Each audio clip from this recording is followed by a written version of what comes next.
Picture going to sleep without a lot of thoughts in your head, but with peace in your heart. Imagine a silence that is so thick that it doesn't just quiet the room, it calms your mind as well. Stop having thoughts that race. Stop arguing in your head. Stay calm, being still, feeling better. But be honest. How many times have you been stuck in bed, unable to relax? You can play back talks. You worry about the next day. Thoughts that won't let you rest are making you feel heavy. And the night's quiet. It doesn't help. In fact, it makes the noise inside worse. How you end the day is just as important how you begin it. Because if you fall asleep in noise, worry, or emotional tension, it takes longer for you to heal. Your power doesn't move. Your heart stays heavy. It's when you fall asleep in peace, presence, and deep silence that you start to heal. You will learn about the kind of silence today that changes your life, not just helps you sleep. These are more than just soothing sounds and ways to calm down. Buddhist monks have used these old lessons to heal themselves for hundreds of years. Now, you can let go of the noise and finally rest thanks to these lessons. Get ready, because your nights will never feel the same again after this. Make a promise to yourself before we start. Post your answer below. I'd like to be quiet tonight. I choose to heal. You won't just be typing words. You'll be telling your mind that it's time to let go. It gets stronger the more you say it. Write it now and let the healing begin. The quiet inside, not the silence outside, is something that most people have never really heard. Not just one that stops the noise, but one that ends the war in the mind. In Buddhist past, the most important people didn't speak up unless it was important. They did more than talk less. They wore quiet like a weapon or a shield. They didn't move while the world around them did. While other people spoke to show, they spoke by being still. The peace they found there was something the world could never have. Peace that doesn't depend on anything else. Being quiet wasn't a sign of weakness. It was strength, the kind of power that doesn't care about chaos. Let's go further now. Before the birds even sing in the early morning at a temple, monks start their day not with words, but with being there. They take their time. They don't look at phones. They don't make a lot of noise. They just sit. They move slowly. They take deep breaths. They look around. They let silence form the start of their day, not to get away from the world, but to ground themselves before the world starts to pull. Because the truth is that confusion doesn't just come from outside, it comes from inside. The monks knew this. That's why they didn't just prefer quiet. It was their plan.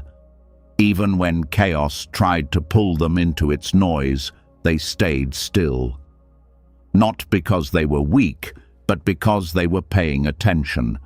Because most people lose control of their minds when they act without thinking.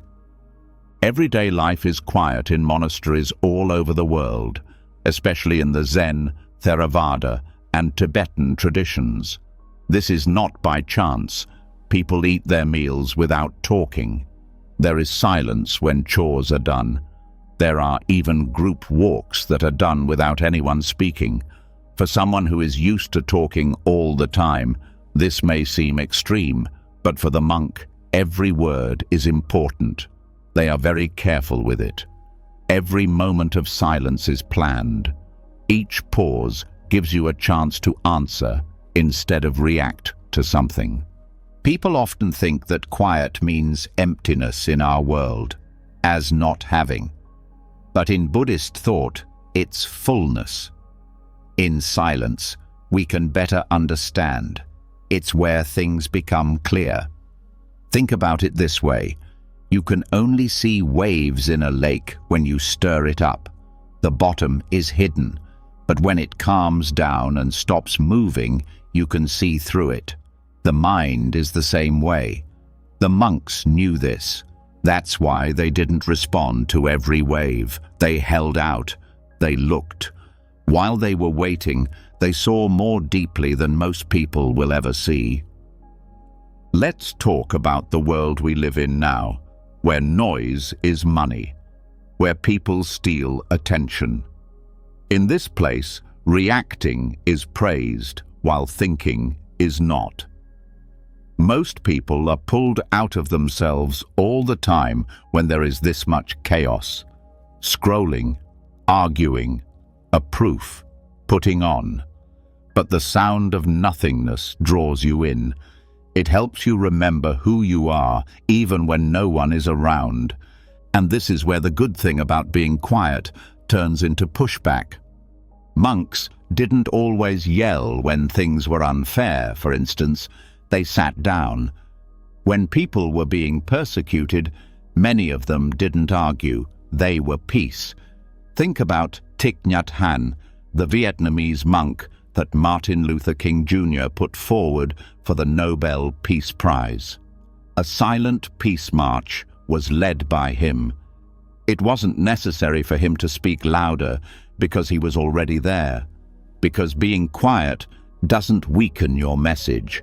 When it comes from a place of deep truth, it makes it stronger. When you don't have to say the last word, you become stronger.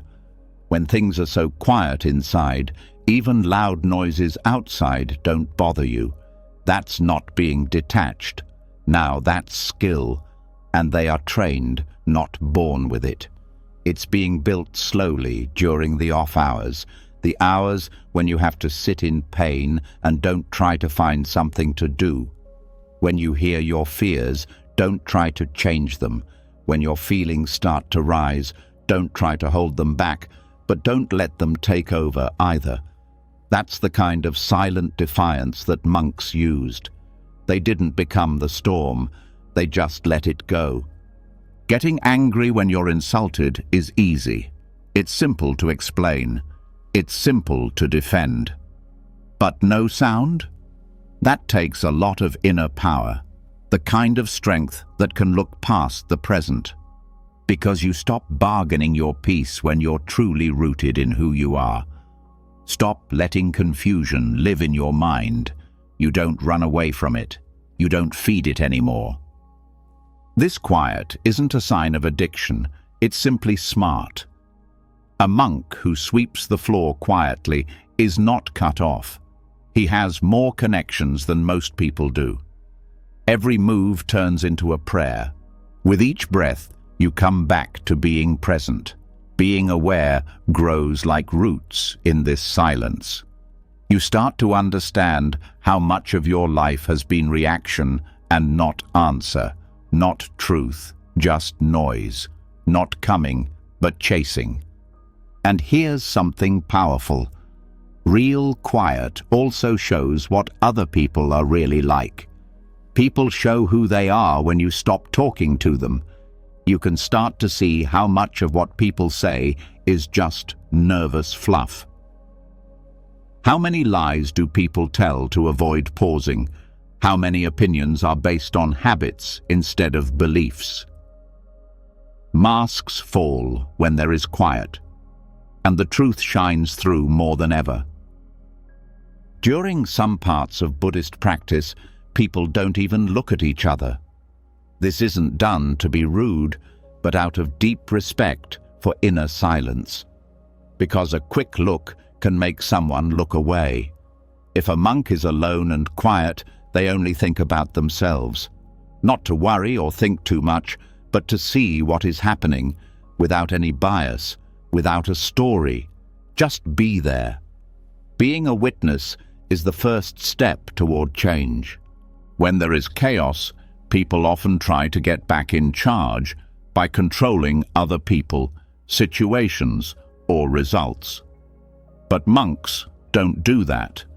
They give up control and gain something more important: power over how they react.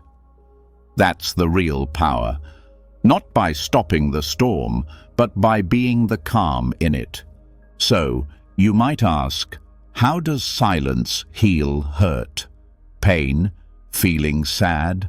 Because there is no show when there is silence. You wear masks when there is noise. The faces fall in silence. You cry without having to say anything. You feel without being stopped. And you stop repeating it when the feeling is fully expressed without a story. It goes through. It is finished. And the healing starts. Stillness becomes the framework for what the mind couldn't explain. Because not every hurt should be talked about. Some, like a small bird sitting in your hands, are meant to be held in holy silence. Not a study, not a label, just being there. That's why monks don't use quiet to get away from their feelings. They use it to face them. Completely. Kindly. They sit in fear until it goes away. They sit with their anger until it goes away. At that moment of sitting still, the feeling changes, not because of reasoning, but because of space. By not holding on, by not fighting back, just by being. This is the right way to be quiet when things are going crazy. You answer the world's calls for noise with understanding.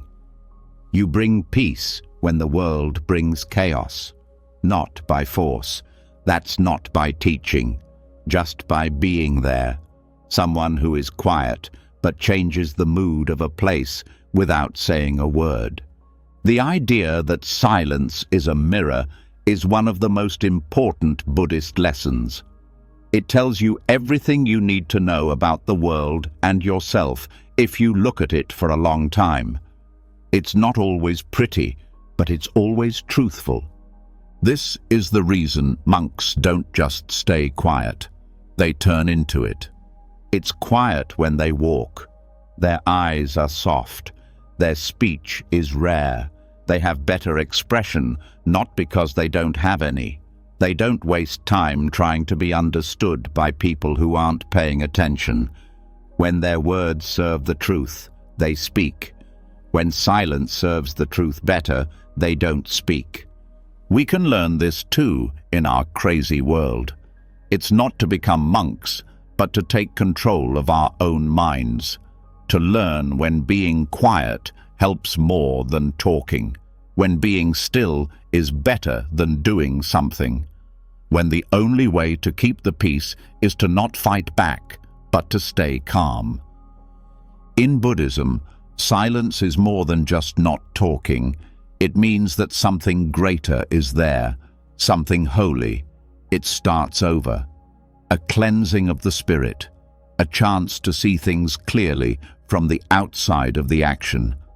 If you do it every day, it changes everything about your life, not just how you sleep. You'll never want noise again after experiencing the real kind of quiet that goes all the way to your bones. You'll hear how loud everything is, how quickly folks talk without stopping to think. A lot of the time, feelings are used as tools. You'll choose over and over to go back to being still, not because they are scared, but because they know this is where the power is. Silence does not mean that there is no life. It's the start of living fully. And as you fall asleep tonight, let this silence be with you, not as a void, but as a safe place. Let it drown out the day's noise. Let it get rid of the stress in your chest. It can help you remember that you can stay calm even when things are crazy. You can be free. You can be whole. Because being quiet does more than heal. It's who you are when no one is expecting anything from you. And with that, the silence starts to talk for itself. No words, yet something in you changes. No conversation, yet everything is known. When you want to say something deep, don't say it out loud. They are meant to be felt in the silence between words, the gaps that people try to avoid, and the breath that comes after speaking. Being aware of your choice to be quiet can be a way to communicate that is much stronger than most words. This is where we start to understand what the Buddha really meant when he talked about right speech and right silence. One of the parts of the Noble Eightfold Path that Buddhists teach is right speech. Being honest, kind, and speaking at the right time are all parts of it. But there's a greater lesson here. Sometimes the most honest, kind, and appropriate answer is not an answer at all. It's being there. It's quiet kindness. That's what it takes to hold room instead of filling it. For the reason that not everything needs a post, not all of the time do you need help, and you don't have to talk about every feeling. The Buddha didn't mean being quiet or distant when he talked about noble silence. He taught a deeper level of participation that doesn't rely on language, but on being aware. Noble silence means listening so deeply that you don't need to say anything, as if to say that the heart talks louder than the mouth, even when there is no sound. When the ego no longer wants to be heard, there is right silence. Most of the time, people talk back when someone is angry. They protect, explain, correct, or get back at the person. But when someone is smart, their silence is like a mirror. It shows the anger without making it worse. Giving the other person room to burn out without adding more fuel to the fire is what it means. That's not being passive. That's being still on purpose. It's mental intelligence that looks like quietness. The hidden skill is that right silence is never used to control someone. It's not giving someone the cold shoulder. It's not being passive-aggressive. To punish them, removal is not used. That's really just emotional noise. A clear, open space is where right silence comes from.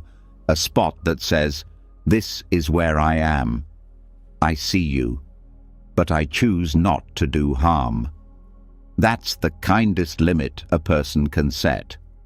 In the suttas, the Buddha would sometimes be asked a difficult or controversial question, but he would not answer. Instead, he would stay silent. There was no escape here. The broadcast was this. There was nothing wrong with the question. The answer wasn't ready to be given, though. He didn't say anything because he thought words would have made things more confusing. This is the smart stuff that most people miss. To be strong, we are taught to speak up, to understand better by being told, and to be quiet when we lose. But in Buddhism, peace and understanding often come after being still. Letting go is a sign of strength. And when silence is used well, it can be an act of deep love. Ask yourself how many times your words have made things more difficult when silence would have done the same. The fight that got worse after one more comment.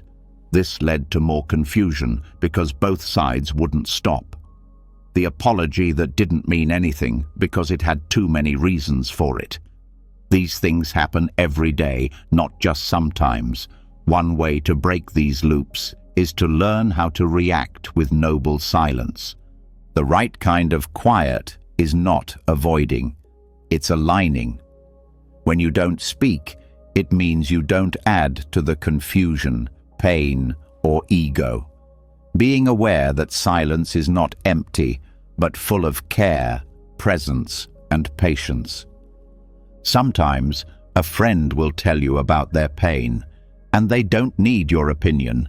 They need you to be still. It's not your answers. Just take a deep breath. Pay attention. Your lack of interruption. Your silence at that point tells them, I'm not trying to fix you. I'm just now. Wholly here. And that often helps more than words could. There are times when a talk turns angry, and instead of saying something, you give them space. You take deep breaths. You didn't enjoy the moment. That silence gives you both a safe place to be. Something gets softer in that quiet place. Something starts to open. Yes, there was quiet. This is something that monks learn in life, not just in meditation halls.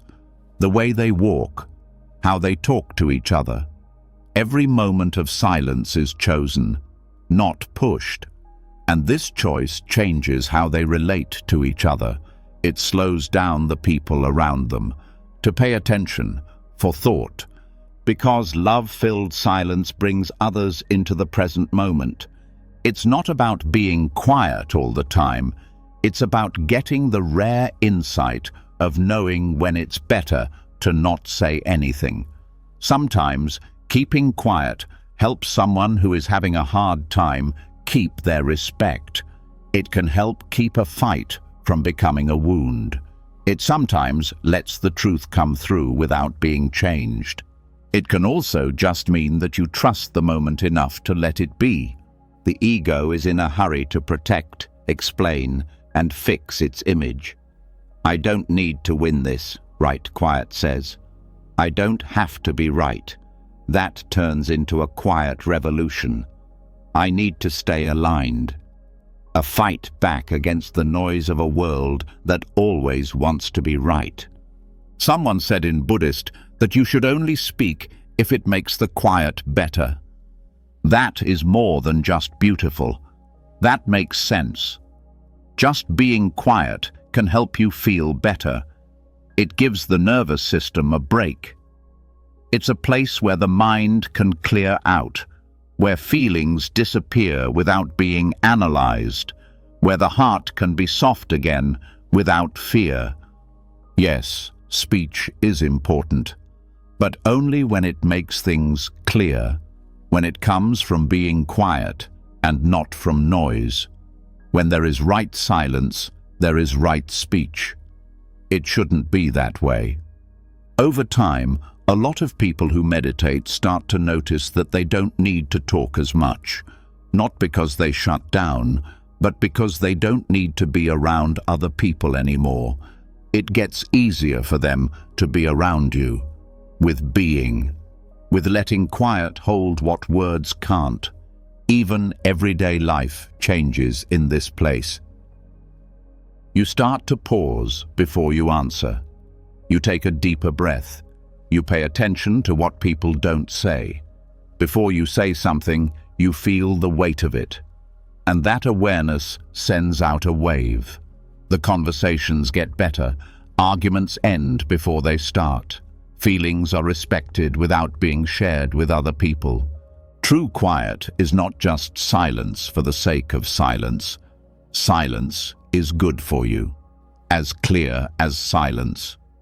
Being quiet is truth.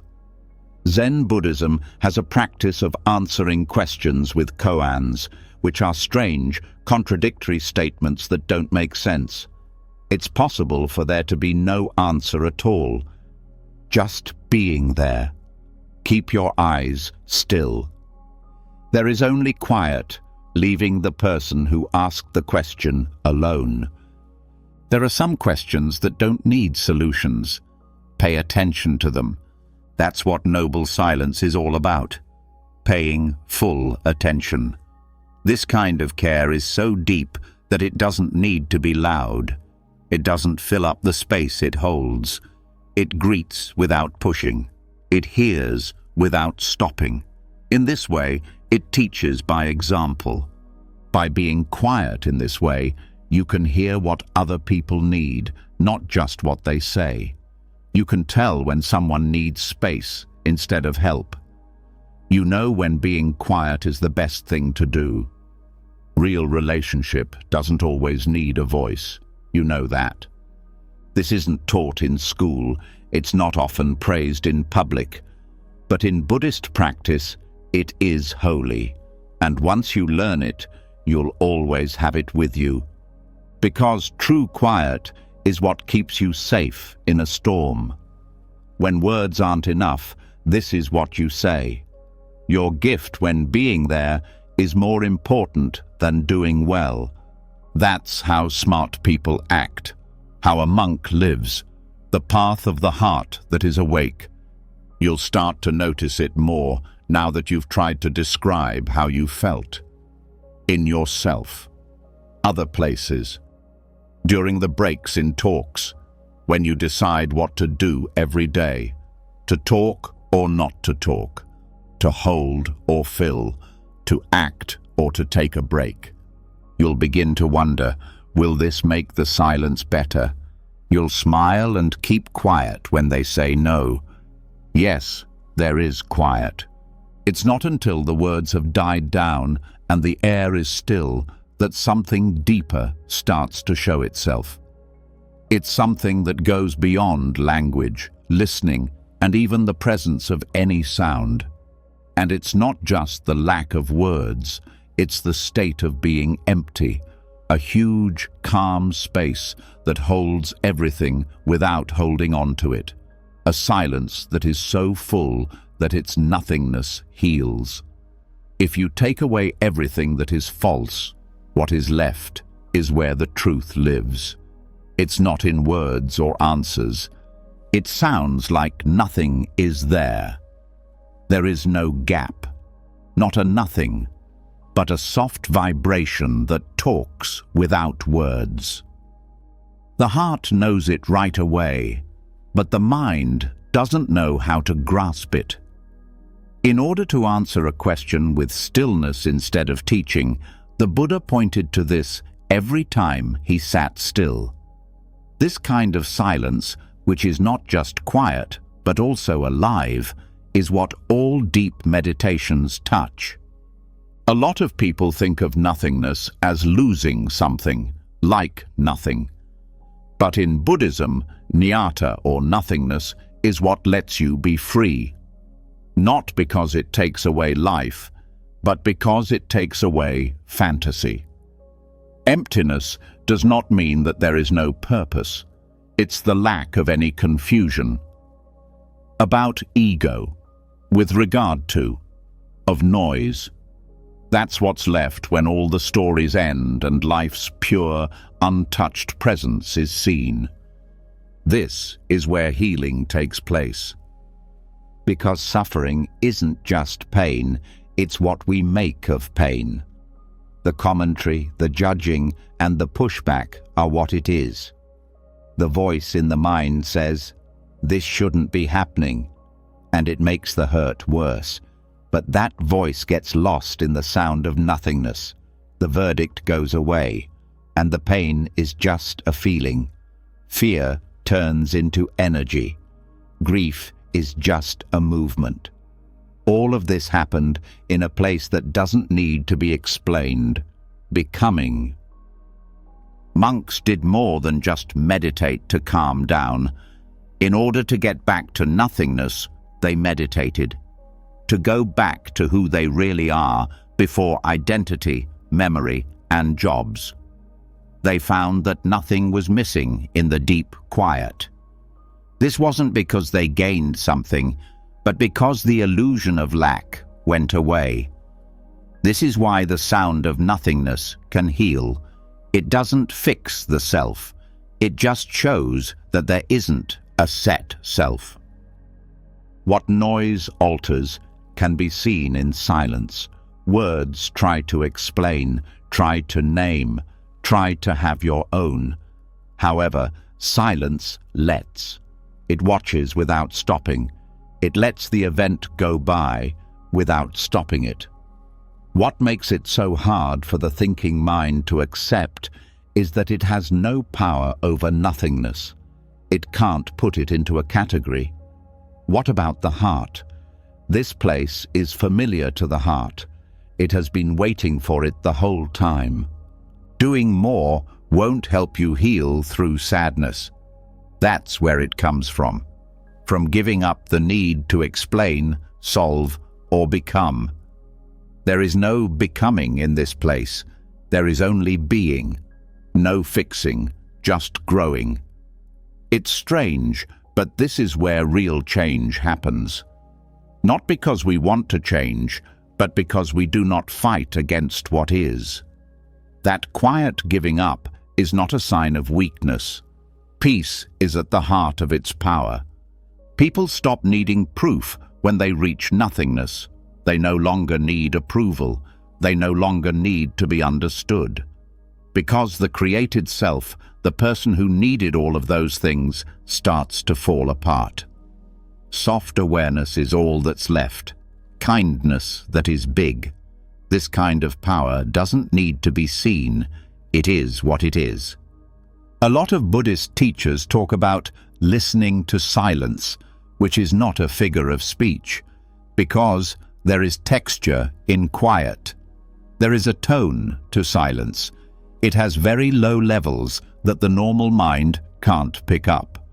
But those frequencies start to show up when awareness grows, a sense of how big things are. Not moving, be gentle, but there without a doubt. This isn't making things up. It's real-life knowledge.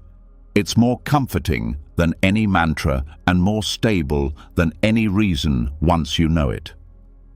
People look for ways to heal in books, talks, and methods.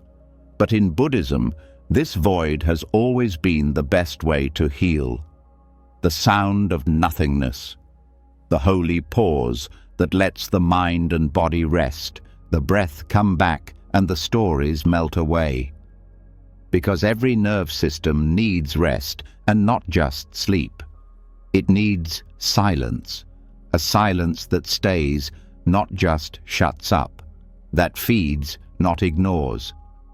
This is the reason monks can sit still for hours without talking, moving, or having to. Not because they are doing nothing, but because they are resting in everything.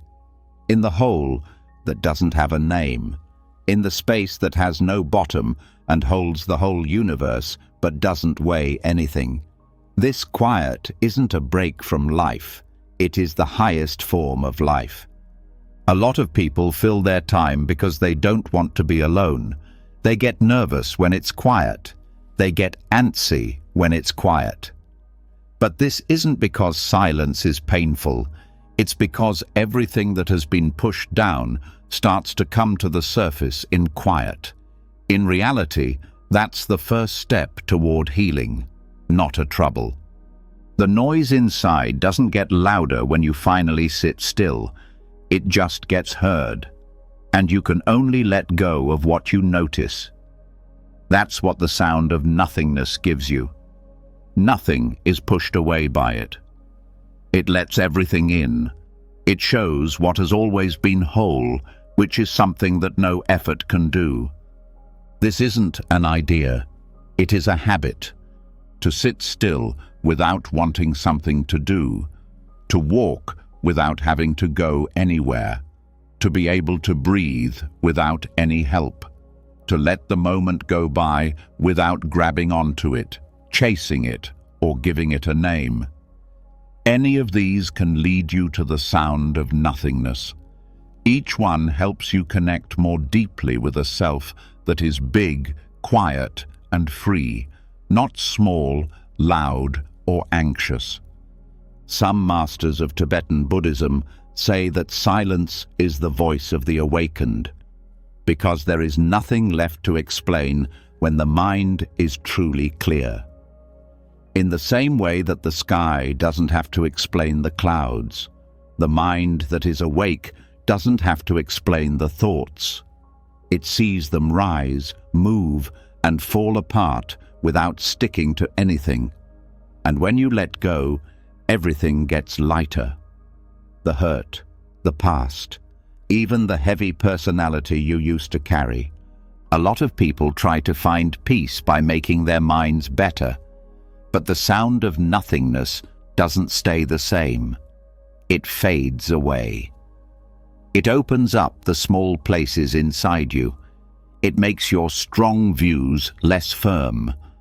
It slows down the ways you feel nervous. It's not because you fought them, but because you stopped giving them food.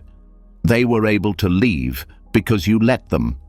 It's not always bright when you heal. It's quiet sometimes, soft, not seen. When you're by yourself, with nothing else going on, and feel the whole sky in your chest, that's when you heal the most. That sound is the sound of nothing. It's not the sound of being alone, but the sound of being everything and nothing at the same time. That's why real healing doesn't sound like much, because wounds that are really hurt need space, not noise. Truths that are deep don't yell, they whisper.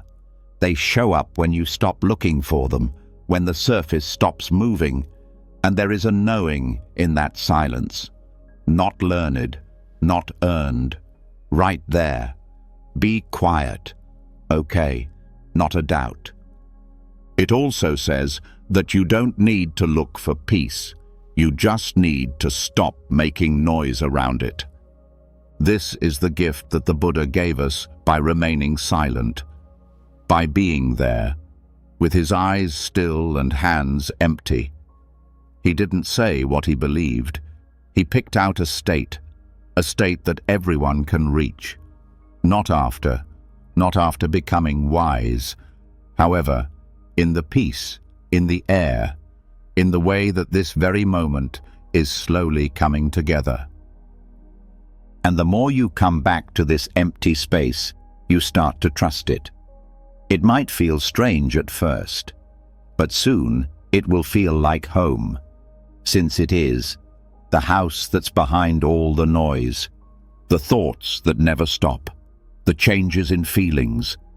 It's always been there, waiting for you to pay attention, not with ears, but with being there. There is a quiet rule at work behind every second, breath, and thought, even the ones that aren't said out loud. Life is made up of things that we can't see. Not every effect makes a lot of noise to be heard. For some karmas, the start is quiet. A lot of bad things happen in quiet, too. The world outside is changed by what people say and do, but what people think and choose in silence changes the world inside, and those changes last a lifetime. Something deeper starts to rise after quiet has shown the truth of emptiness, after the noise has died down and presence has become steady. It became clear to them that nothing is ever neutral, not even silence. The mind always plants new ideas. Karma beats on even when there is no sound. Buddhists don't see karma as a punishment. It's not fate. There is a law that says this will happen. Things you think, feel, and want are all seeds. Some get bigger quickly, some hide for many years. Still, they all bloom at some point. This growth isn't just based on words either. Your inner landscape is made up of all the things you don't say, the feelings you hide, and the responses you never say out loud. This is the sound of fate in the dark. A lot of people think that when there is quiet, nothing is happening, that you don't make karma if you don't do anything. That's not how it works, though. Karma reacts to both what you do and what you mean to do, to the beat of the heart, to the life force that is behind the stillness. If your thought is quiet but full of anger, you're not in noble silence. You're in karmic fermentation. A mind that is still and kind, even when it doesn't say anything, makes a new field of peace around itself. This is why inner quiet isn't just not being there. It's change. Not all quiet is the same. There is quiet that shuts you down and silence that cleans you up. Being aware makes a difference. It's not just that monks calm their minds when they sit in deep meditation. They are also watching karma happen. My thoughts float up like bubbles. Feelings show up, try to take over, and then go away. And they pass if they are watched without being attached to, judged by, or fed. And they lose their hold in a flash. There is no longer a karma loop, not by force, but by seeing. Because fate doesn't just happen. It also happens after the fact. How you deal with your own thoughts. What you do to deal with your feelings. That meeting either makes the loop stronger or changes it. Think about anger as an example. If you do something when it goes up, the loop gets stronger. If you try to stop it from rising, it will grow underground. But if you can clearly see and feel it without connecting with it, it starts to fade. That disappearing is healing from the past. That empty space you gave it is the silence that breaks the pattern. When you pay attention to quiet, you make room for karmic echoes to be heard. They're not loud, but you can hear them. The quiet hopes and fears. Blame that isn't said. The parts you always play without thinking about them. All of these are karma marks that keep showing up until they are seen. And everything changes when you see them from a still place. The way people act and think in everyday life is often different. They smile on the outside, but swear on the inside. They follow rules in public, but they rebel inside. All of this, even though it's not said, has a karmic cost. Because plan doesn't need to be big to change the future. It just needs attention. And focusing on fear, anger, or judgment makes those habits stronger. But when it turns toward kindness, patience, and peace, those seeds grow. One thing is clear from the echo of fate in the silence. What you say to yourself is what happens. You hear it, not because everyone else does, because it makes you feel like you live there. Someone who always thinks negatively, even if they don't say anything, is living in a storm. People who think with grace already have the peace that other people are looking for. This is why Buddhist practice stresses being aware even when you are thinking. It's not about forcing good ideas or blocking out bad ones. It's about being aware of how your mind works without letting it define you. Not holding on, just watching, listening instead of responding. When you know that, karma marks lose their power. Another part of this is that some karma goes back generations. In quiet, it was passed on, not said, but taken in. Family worries, shame in culture, trauma for everyone. These aren't yelled. They're told from one family to the next. They quietly get used to their stance, habits, and what they expect. And unless they meet aware stillness, they keep going without being stopped. However, quiet can also break molds. Your lineage makes more noise when you sit still for a long time. The ideas you were born with, the mental loops that you didn't pick, the parts you were supposed to play. These things happen when you don't do them, accept them, or run away from them. You become the end of that loop. You turn into someone who sees. The person who sees is set free. This is the holy power of being still inside. It does more than just make you feel better. It stops you from repeating things that don't belong to you. It lets you take a break and decide what to do next. To act with purpose instead of just going with the flow. To live by knowledge instead of habit. In Tibetan Buddhism, There are techniques in which the person imagines that the heat of awareness is burning away karmic seeds. In an energetic way, not physically. The seeds of an old story are lost every time the mind stays on it without adding to it. It's not poetry. It's clear. It looks into how people pay attention. Energy moves where people pay attention to it. This means that if you pay attention to pain without fighting it, but with interest, you can change the way it works. You change how you feel about it. Karma is always connected to other people, so that change is very important. You see that quiet is not always good or bad. It's a big change. Taking a deep breath before you speak can help keep a lie from becoming true. You might not say something you'll regret if you take a quiet walk after a fight. Having an hour of silence every day can help you see things about yourself that you haven't seen after years of talking. It's not just soft skills.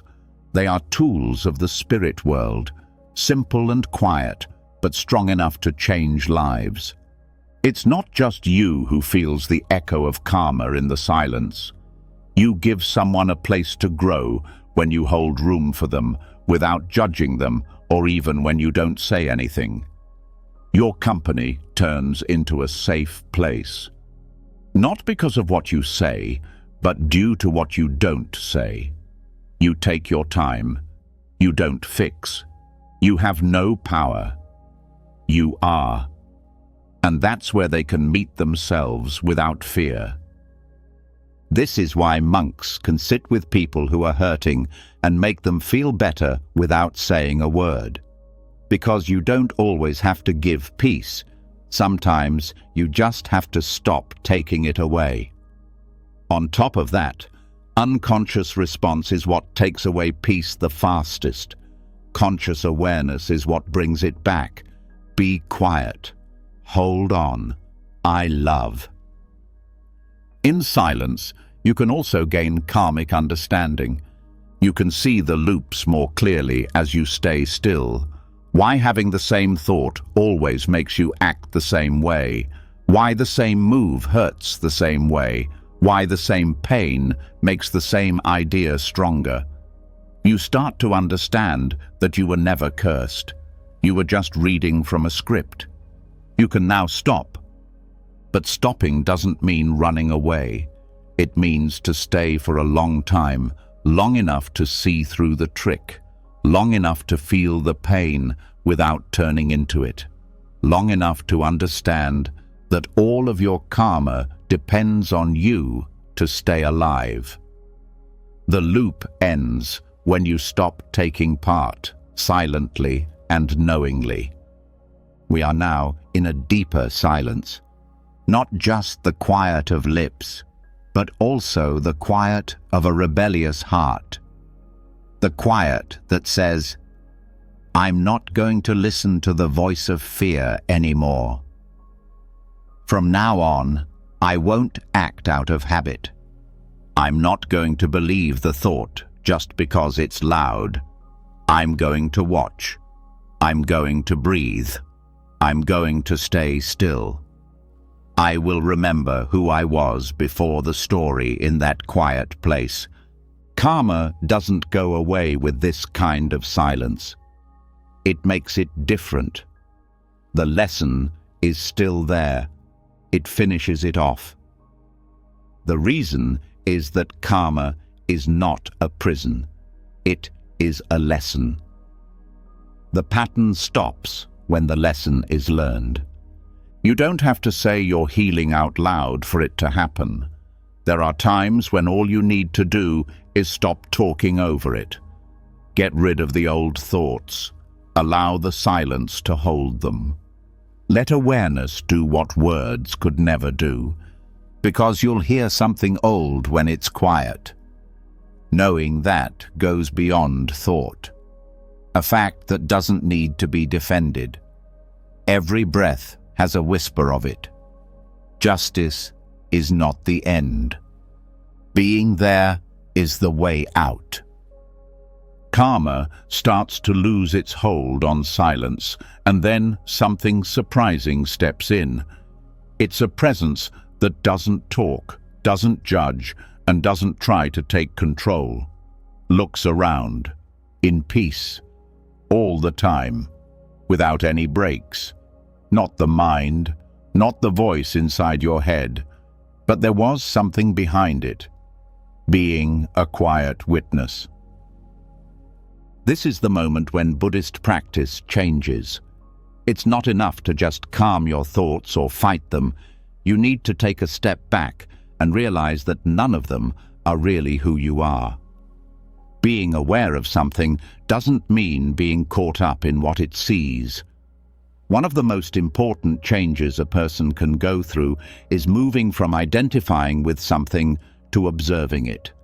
It's not very loud. It doesn't need any care. But everything changes. Giving up the need to fix every feeling, finish every story, or win every mental fight means becoming the quiet witness. Having clear spiritual thoughts doesn't mean the thoughts stop, but they don't stick around either. They move and change, and then they disappear, like clouds moving across a vast sky, and the sky stays the same. The mind stage is where most people spend their lives. They have a front row seat to every thought, respond to every scene, and believe every story. The Buddhist road, on the other hand, gives you a different seat, behind the projector.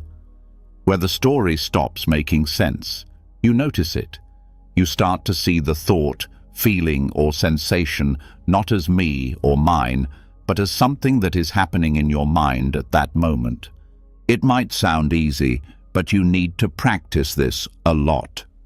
Because it's easy to identify things.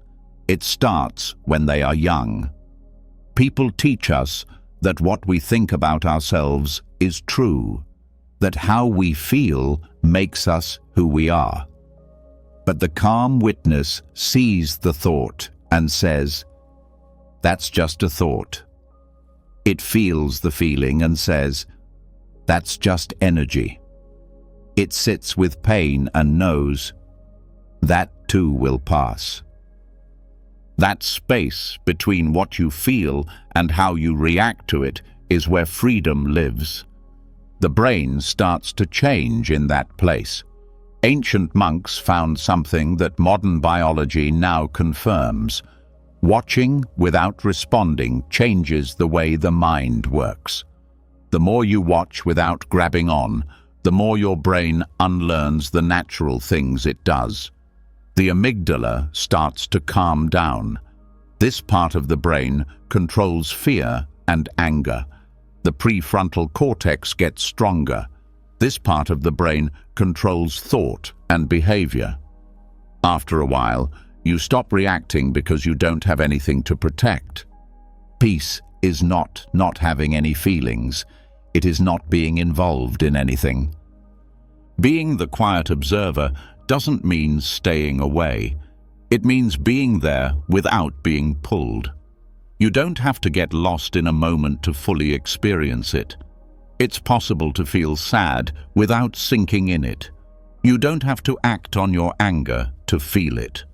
Repression is not what this is. It is honor for truth. Monks train for years to see things this way. They walk, sit, eat, and breathe with their attention on themselves. It's not that they want to avoid the world, but that they want to be so rooted in the present that it stops shaking them. Every action turns into a thought. Every second turns into a mirror. They don't run life. They just see it clearly, which means they don't need to run it. When you're not trying to keep yourself safe from a thought, there's no reason to push it away. When you're not fused with your feeling, there's no reason to be afraid of it. The person who stays quiet doesn't choose to lie. It decides to be neutral. The sign only says, "This is here," not "this is good" or "this is bad." And doing that simple act of noticing over and over again starts to break down the false idea of a set self. You begin to understand that the thing you thought of as I is really a stream of experiences that are always changing. Thoughts go up and down, moods change over time, your body changes too, but the presence of watching stays. Still, hold on, be quiet. This is what serenity is built on, not a boring, uninterested peace, but a calm that shines from knowing that you are not what moves. You are the thing that watches the moving.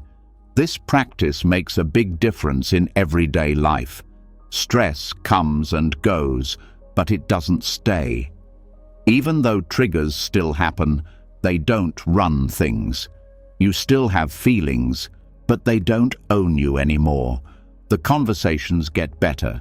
It gets easier to make decisions. No longer do you need to show anything because you are not defending a lie. Take a look at where you are now to start developing this watching mind. Pay attention to the breath right now. Don't change it. Just pay attention to it. Next, pay attention to the thought that says, "This is dull," or "I'm not doing it right." Do not fight the thought. Also, don't believe it.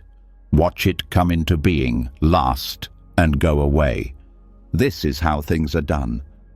Over time, you'll realize that you are awareness itself, not just practicing it. Thoughts are like the weather. You're the sky. And the way you feel about life changes once you know this truth, not just understand it. There is not as much grabbing, not as hard, not as rushed, because you start to believe that you don't need to force anything. Everything comes and goes at its own pace. That's not your job. That's theirs. Your job is to watch carefully and act from a clear head. This presence that witnesses doesn't have to be smart. It's the mind itself. Not the kind you get from knowing facts, but the kind you get from seeing things as they really are. When you see the world through the eyes of a witness, you stop reacting to what's on the surface and start reacting to what's going on inside. The body reacts in different ways. Breathing gets slower, loosen up muscles, heartbeat stays the same. So the nervous system doesn't have to be in defense mode all the time. It knows to trust silence now, to be still and rest, to feel safe not in knowing what will happen, but in being there. You don't become a quiet bystander. You remember it. It was there before my mind got loud, before everyone taught you how to behave. It's always been there, quietly watching and waiting for you to come back. You find something precious when you go back and sit in that space behind the noise. It's peace that doesn't depend on what happens. When you know you are already whole, you have peace that doesn't depend on getting what you want. This is what Buddha did while he was sitting under the Bodhi tree, not trying to fight. Do not seek happiness. I'm just watching, for hours, for days, for weeks, until their minds were tired, until all that was left was present, which was clear and pure. That force isn't unique. It happens often. It's always right here, hidden beneath layers of thought, drama, noise. Still there, though, when you give in to silence, not as a way to escape, but as a way to find out more, you find it again. You are not in thought, you are watching thought. That's where the change takes place. That's when the pain starts to end. It's not because things get better, but because the way you feel about it changes. Do not try to fix everything all the time. You start to see it happen. You no longer believe everything you think. You start to watch it. Put down your search for peace. When nothing else is being added, you know you are peace. Now that I know that, the world feels different, not because it changes, but because you're no longer responding from habit. You're reacting from wholeness.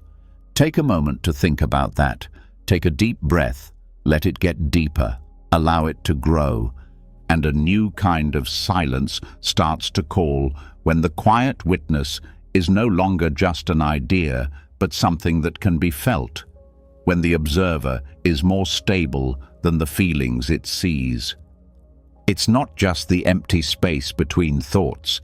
It's not just the pause before a response, but a full silence that is chosen, meant to be, as a way of living, as a holy promise. This is where Muna starts, not as a place with no sound, but as a way to heal. The Sanskrit word for silence is Muna, but it doesn't just mean to be quiet. It refers to a controlled, intentional silence that cleans the mind, resets the nervous system, and breaks mental loops that keep people anxious and addicted to emotions. Not because they have to, but because they want to. They take it as a vow, with respect, trust, and the knowledge that silence is not empty. It's medicine. The old seekers who took the vow of Muna were not just trying to stay away from noise. They were getting rid of the part of the self that had to protect, explain, and keep telling stories about experience.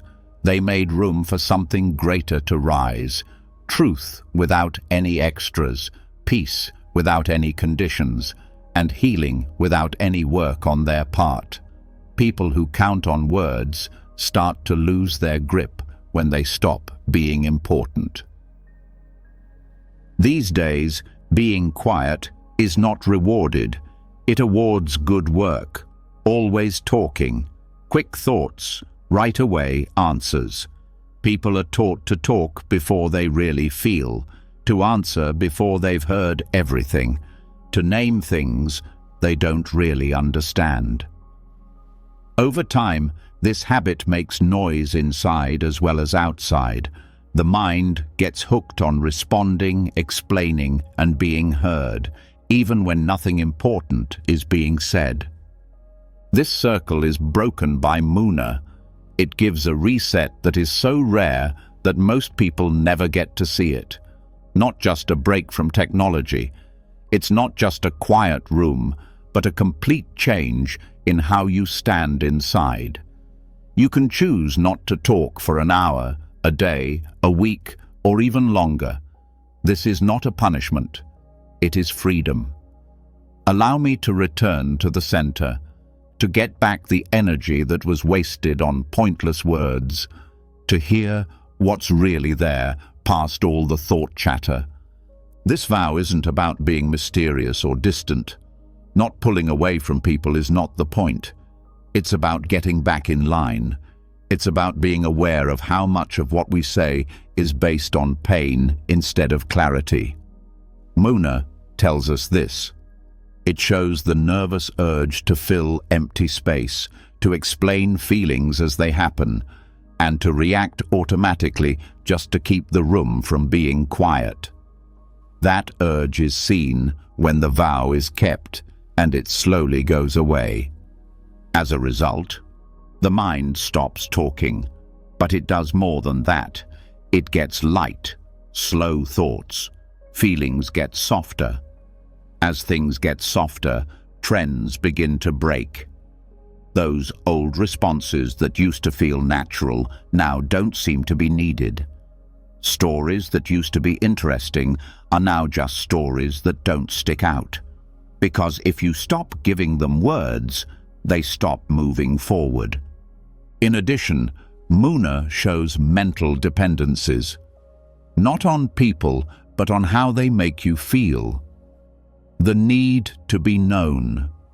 The act of letting out steam to ease stress. The need to feel affirmed through conversation. All of these are types of mental addiction.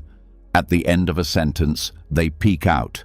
They rise like waves looking for a way to get out.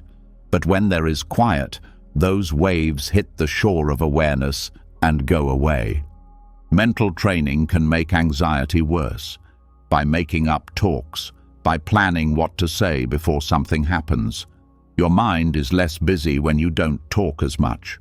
When you think about speaking less, your brain stops practicing what you'll be afraid of in the future.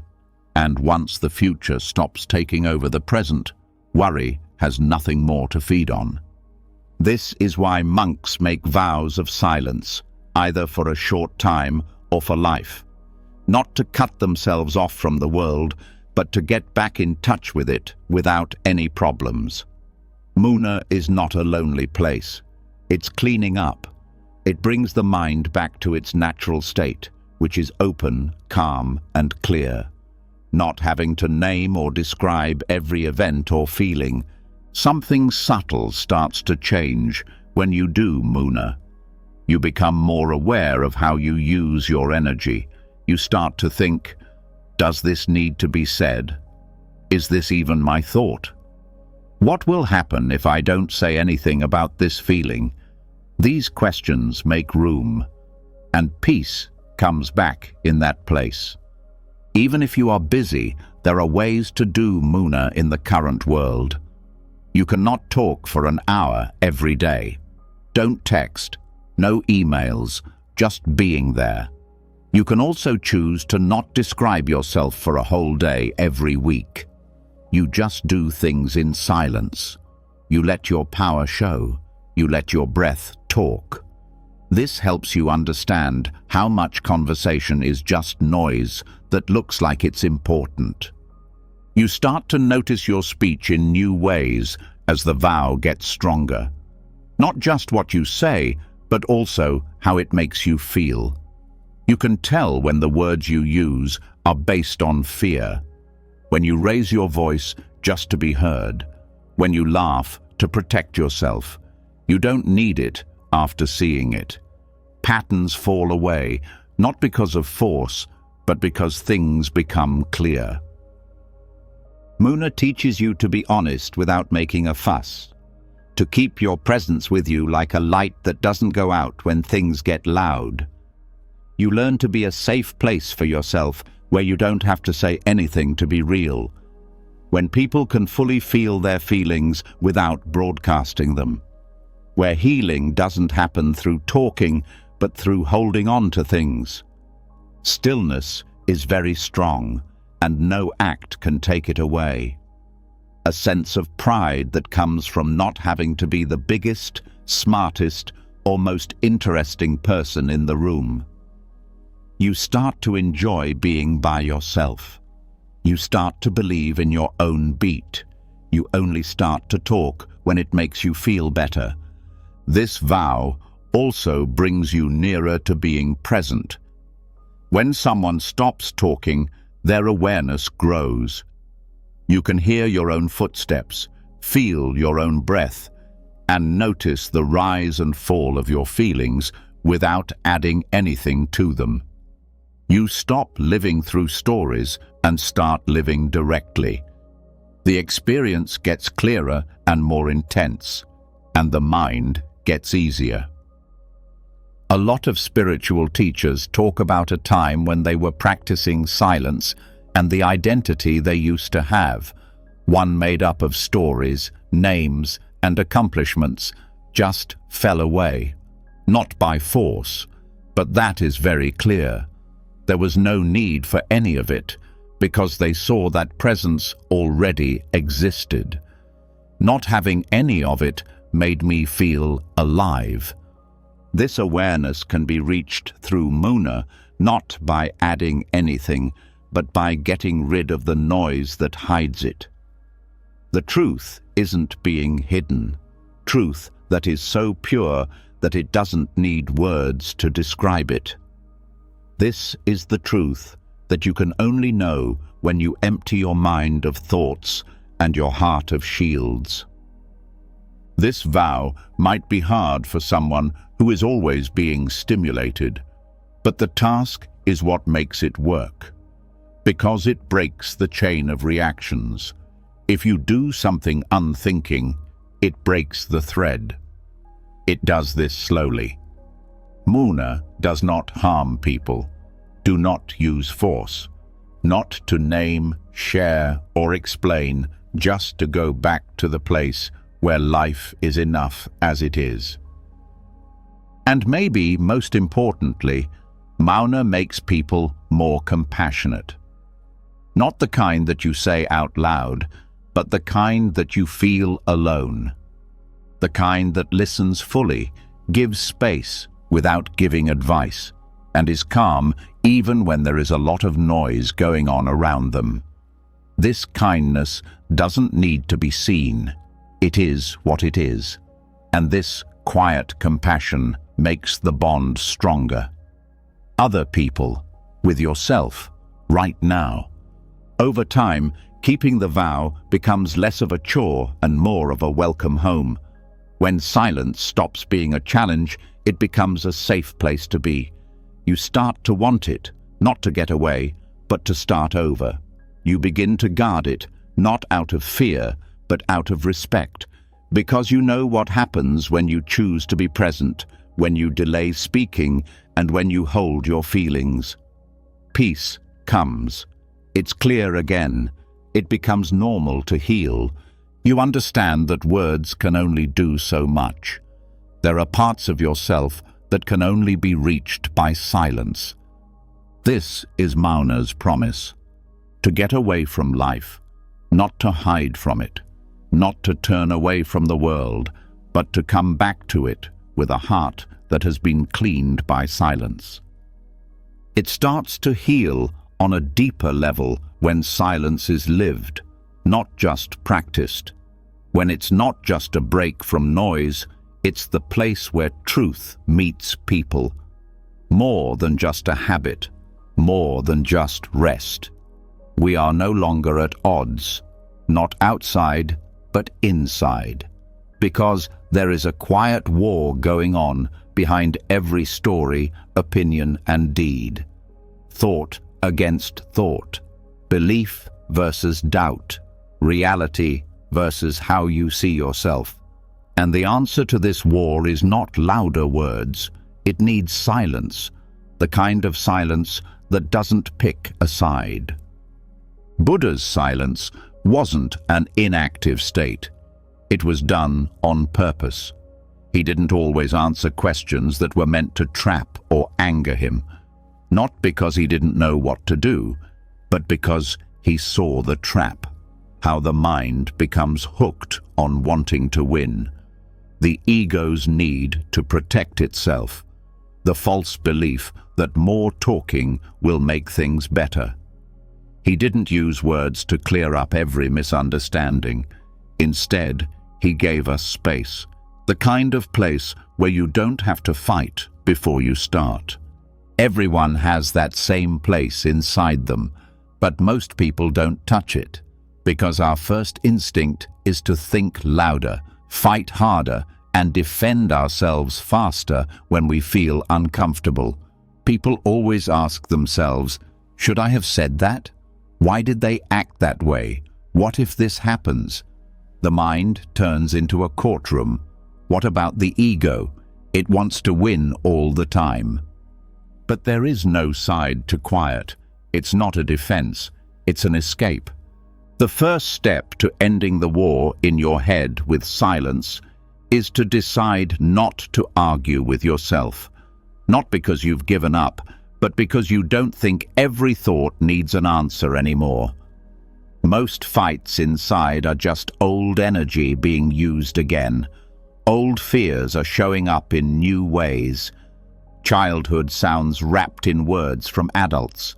They only keep going around because the attention keeps feeding them.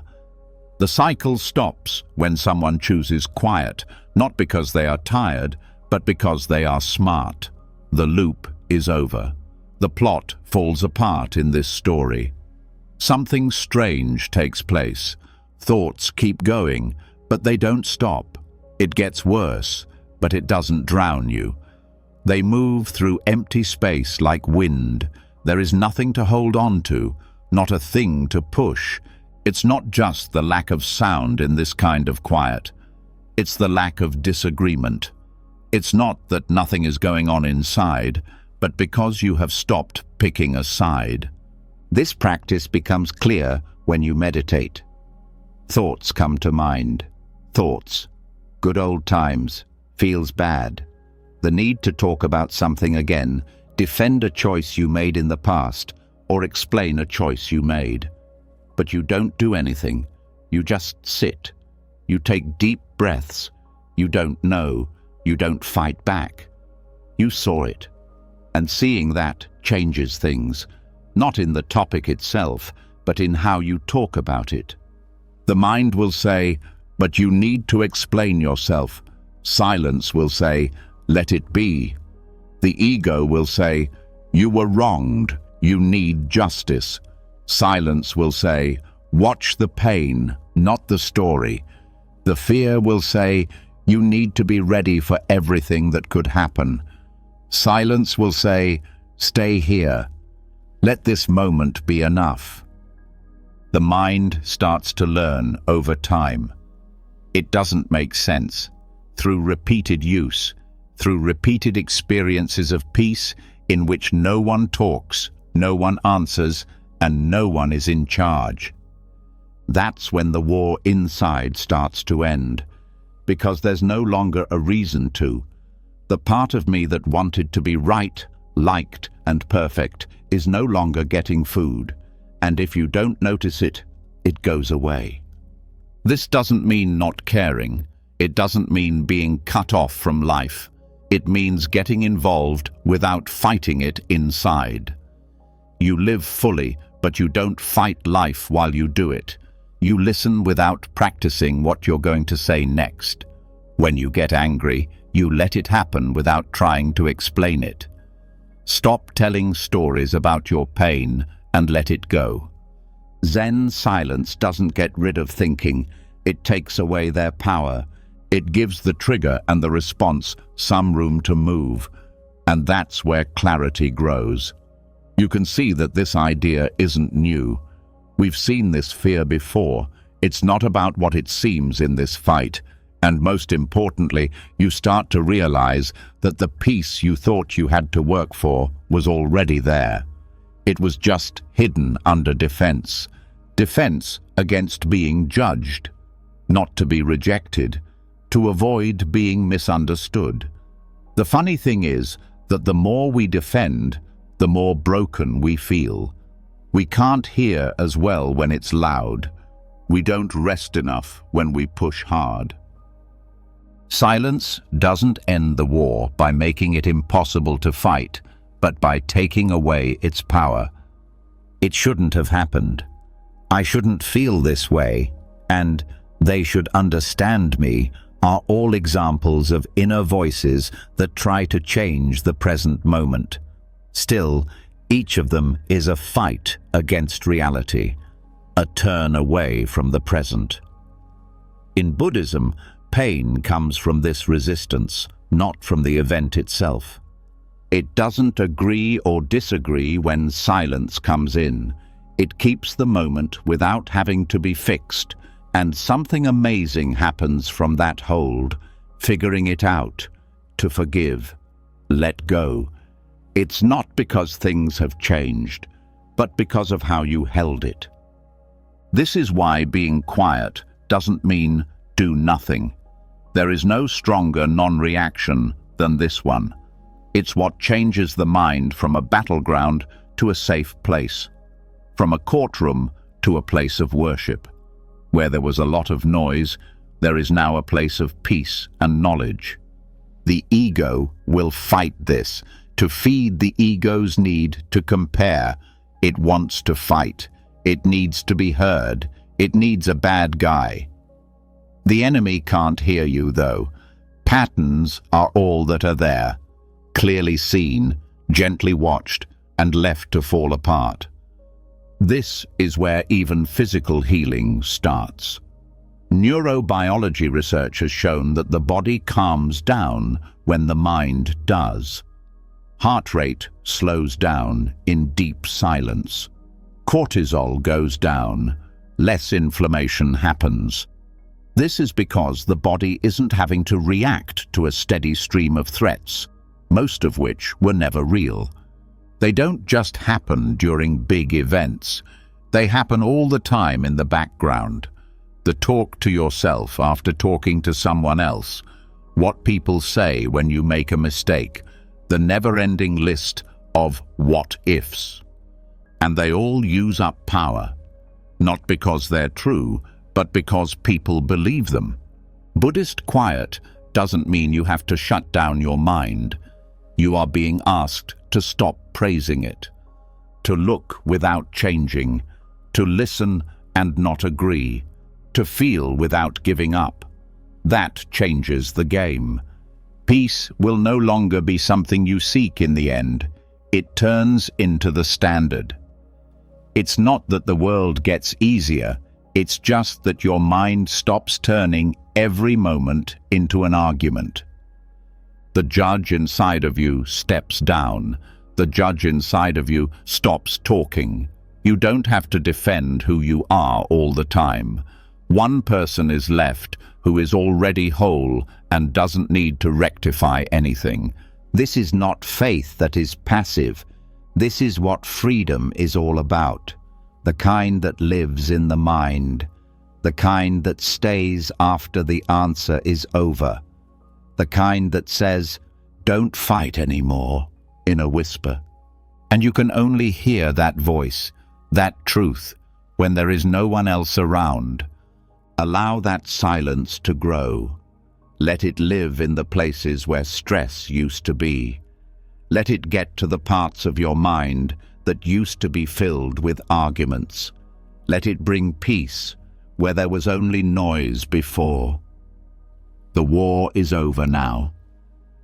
The next step is to build a new home inside, a room so quiet that nothing can be heard, a place that is so quiet that no noise can get there. Chaos can't undo it. Something rare starts to happen when the mind stops trying to win every moment and the war inside stops. Not as a state of mind that lasts for a short time, but as a place. Not a lack, but a presence. A holy place inside you that the outside world can't get to, no matter how loud it is. This is the room inside that is quiet. And it's not something separate from life. It's part of it, everywhere, always there for you, made without walls, but with thought. Monks have talked about this inner sanctuary for ages, not in general terms, but based on real life, a place they go to when they meditate, do rituals, breathe, or even just go about their daily lives. A place where thoughts can come up and not bother anyone. You can feel things there, but they don't stay. Where the part of who we are that responds to the world falls away, leaving only silence. Pure, not bothered. Not a place to get away from life, but the middle of it. This room inside is not a dream. It is a habit. Attention is the first step. The kind of focus that doesn't change when something comes up. That doesn't try to stop thoughts or feelings. The kind of attention that stays. That's all for now. That turns inside out without falling apart. This care, if practiced, can lead to the inner temple, a place where silence is not just a tool, but a home.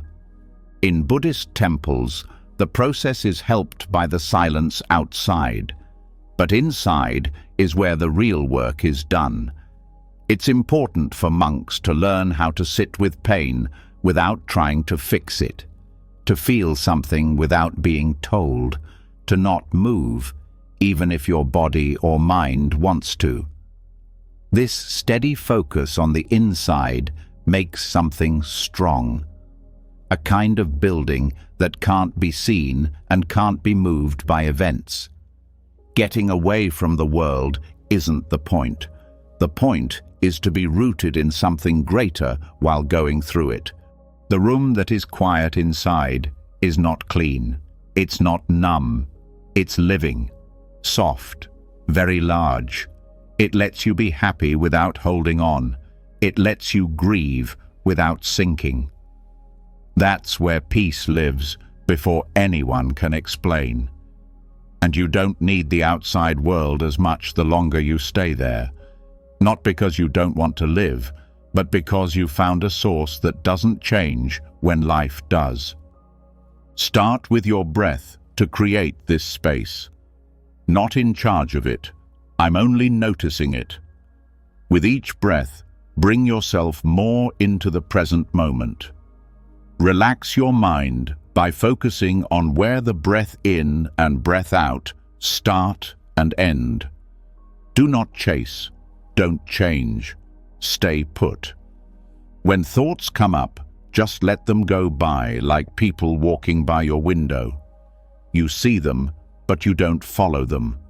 This level of awareness becomes your base over time. Next, pay attention to how you feel, how your body feels against the seat, the beat of your chest, the way cool the air is. Don't let your thoughts ground you. Instead, let your feelings do that. Being aware of your senses brings you out of your emotional storm and into the present moment, into the silence that never went away. While you do this, try not to label. That's the mind trying to make the silence more interesting, making the room look like an idea museum. But this place isn't made up of ideas. You can feel it, known right away, and it doesn't need to be made better. It shows more when you don't get in the way. The room takes shape over time, not in shape, but in how it works. You go back to it when your feelings get too strong. As the stress rises, if noise makes you want to do something, you go inside, not to hide, but to start over, not to get away, but to remember that reactions don't make you who you are, that the world doesn't have to agree with your peace. This space inside becomes a safe place to go, a spot where no insult can get through, where praise doesn't bother, where fear doesn't grow, because you've given up your personality in this room, about stories, to want to be seen. You're not doing anything. You are not showing. You are just there, which makes that person your guardian. In Buddhist thought, this area is sometimes called the unconditioned, the part of the mind that isn't affected by what happened in the past or what might happen in the future. It has nothing to do with remembering. It has no plans. It is what it is. It may sound vague, but it can be reached through straight practice, by keeping quiet all the time, by letting things be as they are and not adding to the story. There is a holy paradox here. You become better at moving through the world the more time you spend in this inner silence, because you've grounded, not because you've detached. You feel bad when someone attacks you, but you don't fall apart. Stress rises when it shows up, but it doesn't own you, because you're there all the time, always not touched. That's the point. Life shouldn't be stopped, but it should be stopped from shaking you. There is no way to avoid experience in the silent room inside. It's about being open to everything without becoming everything.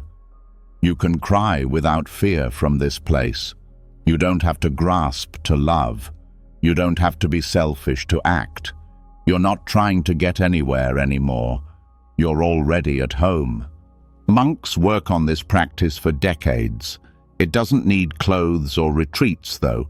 It takes dedication, a daily return to silence, a failure to join in with every conversation going on inside, a readiness to be alone with yourself without anything else going on, as a sign of loyalty, not as a punishment.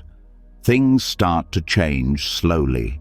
In places that used to bother you, you start to feel calm. Thoughts that used to make you sad make you smile. You start to relax in times that used to make you feel rushed. Not because things got better in the world, but because you did. Because you made a space where clarity can live. This room does not shut you off. It links up. When your inner silence is calm, you're more open to other people. You don't need other people to make you feel better. Stop needing every exchange to make you feel good about yourself. You learn to listen better, a better speaker, because what you say comes from deep inside, not just habit. Zen says, when the mind is still, the whole universe surrenders. This doesn't mean that you have control over your life. It means you cease to fight it. Peace comes from harmony, not hard work. When resistance goes down, peace rises. The room inside that is quiet is not a dream, because it's your duty, a place that you can only build. You are the only one who can protect, and you are the only one who can go back. But once it's built, it will always be there for you, in happiness and sadness, in both clarity and chaos. You don't have to be perfect. You are the only thing that is needed.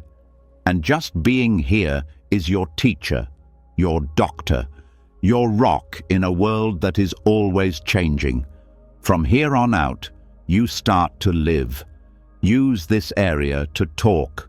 Pick from this area. When you do that, you make everything quiet, not in the silence, but as power, like love, as the deepest part of who you really are.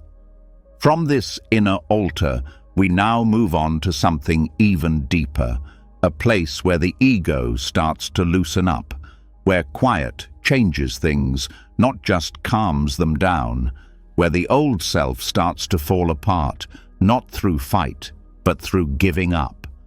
And this is because the ego can't live in real silence. As soon as that inner refuge becomes comfortable, as soon as stillness is a permanent part of life, a deeper change starts to happen. Not just quiet times, but the start of something that can't be undone. When what you thought you were slowly falls apart, the melting of all the roles, masks, and identities that people have made up because they need to be someone to other people. Being quiet does more than just calm the mind.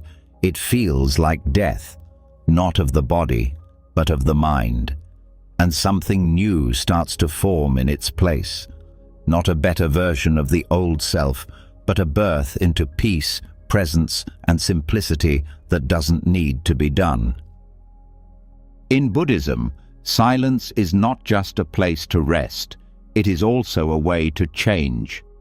It takes apart the fake self piece by piece, not by working hard, but by not being there. When there is no more speech, reaction, or acting, there is only a raw, unguarded awareness left. And becoming aware of that is the start of rebirth. The process is quiet. It doesn't make itself known. It starts out quietly. At times when you don't have to explain yourself. During breaks when you don't want to be seen.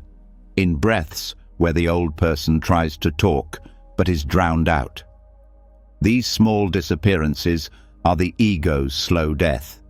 The ego is the mental construct that always needs to defend, explain, and control. Ego is not a bad thing. It was made to help you stay alive, to keep you safe, to name you and put you in the world. But what kept you alive won't help you wake up. Stories, comparisons, expectations, praise, and judgment all add up to noise that makes up the ego. Brands make it happy, but silence gets rid of the label maker, and when that goes away, what's left is presence without personality, being aware without having to protect a picture. Here is where the old self starts to die, not by destroying, but by becoming meaningless. You no longer have to keep up looks. You don't have to be right. You no longer have to show that you're good enough. When you are quiet, you let go of everything that isn't important. It's like having an internal funeral. It's not a big deal when ego dies. In no way is it mean. Because they watched closely, they got it. You start to notice how often you talk just to keep your sense of self-worth alive. Lots of the time, you argue not to serve the truth, but to protect your own character. How often the fear of going away shapes the way you think. It is true that you do disappear in silence, at least the part of you that needed noise to feel real. And what is born again is not an idea. It's not a different name. There is less noise, better. A person who doesn't need a story. A self that doesn't live separately from other people. That kind of self doesn't come with credentials or experience. It just shows up. It takes time for this quiet rebirth to happen. It is made up of layers. First, the outward expressions go away. There is less need to talk, react, or share views. Then, the inner conversations start to get softer. There is less mental practice, less criticism, and less judgment. Finally, the deepest change takes place, where even the viewer can see through it, where you watch not only thoughts, but also the person who watches, and in the end, even that line disappears. In Buddhist practice, this is sometimes called the deathless state. This isn't because the body lives forever, but because the part of you that you thought could die is no longer important. The fear of death starts to go away, not because you don't believe in it, but because you've already been through losing yourself. When you're quiet, you practice letting go, and every time you sit in it, more of your ego comes off. This death brings a strange peace, a freedom that is hard to describe. Not being able to live, but the need to act while living is what dies. You stop living a story in your own life. You become life itself. You start to move without anyone noticing. You start to love without expecting to be loved back. As soon as you start breathing, you don't have to say anything. Everything gets lighter in this quiet rebirth. No longer do you carry the weight of your past. You no longer have to worry about the future. The body calms down. The nervous system starts over. The heart starts to beat. Not as a sudden waking, but as a slow becoming softer. A slow return to the middle that was never lost. It was just hidden by noise. This change doesn't mean you can't do anything. You still have things to do with the world. You still work, talk, and bond when you need to. But something has changed on the inside. No longer is there a search for character.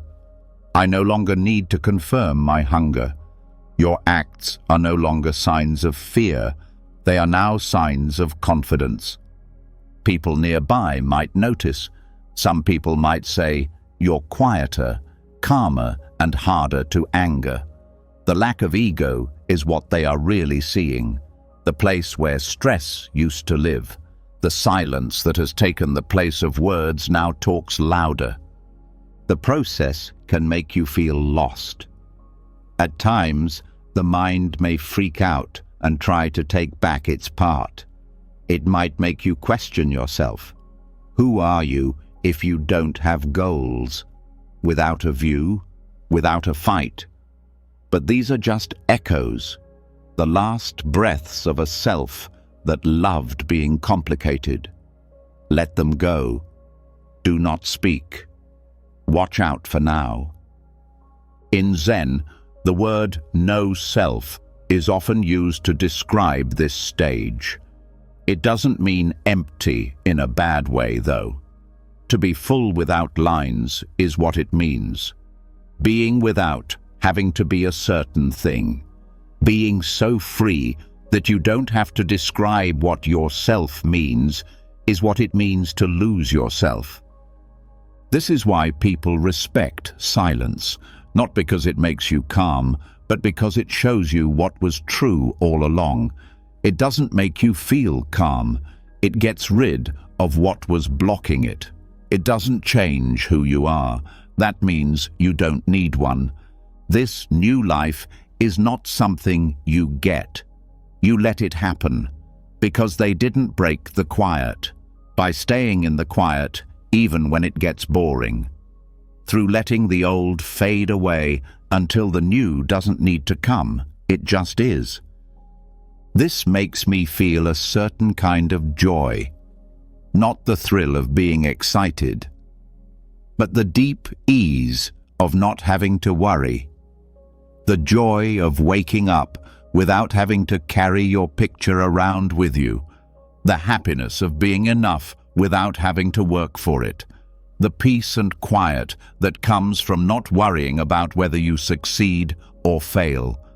And this happiness brings a new kind of kindness, one that doesn't feel sorry for them, one that doesn't work, a kind of compassion that comes from knowing that everyone is carrying some version of the same loud load, and being aware that sometimes the best medicine is silence, not advice. Things start to change in your life. You only speak when it's the right thing to do. You rest a lot without feeling bad about it. You listen more than you talk. You value quiet times just as much as you value accomplishments.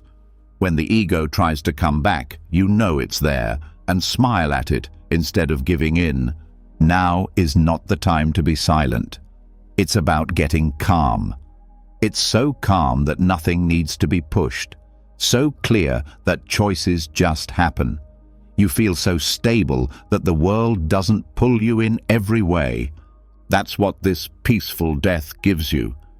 Not the end, but the beginning. A start without any noise, not full of excitement, free from having to act like someone all the time. When there is no longer any need to prove, perform, or defend, the false layers fall away quietly. What is left is presence, not emptiness. And when that great thing is there, it starts to flow without any work on your part, not through words or actions, but through being still. The kind of silence that can hold someone without saying a word. The kind of look that doesn't judge or demand, but just stays. This is how eyes that are still talk. Kindness that doesn't speak, but talks in silence, where sound can't. In Buddhism, kindness isn't just something you do or say. How someone is the best way to show what they mean. A presence that doesn't bring any stress, pressure, or plans. A presence that lets other people know they are seen and safe without being watched or controlled. That starts with stillness, not method. That stillness that comes after the ego shuts down. When a monk meditates, they do more than just calm themselves down. They are building a force that other people can sense, something that makes the space around them feel calm. It's not exciting, it's not planned, but they can feel it when someone comes in. The quiet acts as a kind of welcome, a message that wasn't said. You don't have to act here, you can rest. This kind of kindness is not made, it's been shown. When someone no longer needs to center themselves, it comes out easily. Who has taken a step back to see that listening without correcting or interrupting is a rare form of love? That just being there, without adding anything, is often more helpful than what is said out loud. Don't stare with your eyes still. They don't look. They don't try to find a problem or a response. They take a soft rest. They watch without making any judgments. And that still look says more than any words of advice. It says, "I see you, and I never want to change you." That can break through someone's armor all by itself. Peace, not getting people to agree with you. There are many times when everyone in a Buddhist community is silent. A teacher and a pupil, monk and regular guy, friend and friend. They are not making fun of the silence between them. It is accepted, because they both know that the truth needs room to grow. That pain doesn't always need to be fixed, that the heart can open when it's not being looked at. At these times, stillness is not inactive. It works, but there is no pressure on it. It keeps a close eye. It hears more than words. It gives someone room to come as they are. So, when someone is crying, monks don't rush to comfort them with words. They sit next to them. They live with them. They stay. That staying still without saying anything can be more comforting than saying sorry 1,000 times. To get good at this kind of silent compassion, you need to change your mindset. Not about what to say, but about how to be. First, pay attention to your own energy. Are you stressed when other people talk? Are you making plans for your answer while they're still talking? Are you avoiding being there because you feel uncomfortable? These are signs of noise inside, and presence gets stronger when the noise dies down. And when presence gets stronger, kindness comes naturally. Still, presence is so healing because it doesn't ask for anything. Most people are used to being taught, judged, or fixed, even if it's not overt. But when someone just sits with them and doesn't do anything, it calms them down. They breathe more slowly. They weaken their shields, because they are being seen as a person, not a problem. Witnessing is also a holy thing to do. Witnessing in Buddhism means to look without getting in the way. It is not the same as power. It's the skill of letting someone feel something without trying to change it. This needs strength, not the strength to do something, but the strength to not do it. To wait to fix something when someone is in pain. Let them talk without adding anything. To believe that being still is enough. Eyes that are still are not cut off. They're linked in more ways than most people think. They're not scared, though. They don't want to be told anything. They don't want to fix it. They are gentle, honest, and there. They let the other person know that they are safe. You're not being checked out. Something changes when that is felt. Someone else might cry, or just smile, or they can be quiet, because they aren't acting at that point. They're not scared anymore. They feel like they are being held, not with words but with attention, by energy that doesn't push or move too quickly. This is the reason why Buddhist ceremonies often have long breaks. Times of quiet that aren't just filler, but places where you can be present. These breaks give everything a chance to sink in. They let it sink into their bodies. They let the truth come out. They also teach everyone how to be okay with not knowing, not rushing, and not filling. Being still can be practiced in little ways at first. Try looking someone in the eyes without getting tense. Be gentle with your face. Keep your breath steady. Do not try to get a response. Stay put. You're not sitting there, you are not leading, you're just being. And that person feels your kindness more deeply than any advice could ever do. You could also try hearing fully, without nodding or agreeing, and without telling your story. Let the person talk. Allow their words to come through. Let the space be shaped by their words. And don't be in a hurry to answer when they're done. Allow the silence to last. That sound of quiet is not nothingness, it is presence. It is a sign of recognition. Love is self-trusting. This habit builds trust over time, not just with other people, but also with yourself. You understand that you are valuable even if you are not helpful, that being with them in peace is enough on its own, that the deepest care doesn't always come from doing things, but from being fully present with someone. Being compassionate in this way also keeps you safe. It keeps you from going too far, from being too kind, from trying to save people who don't need help.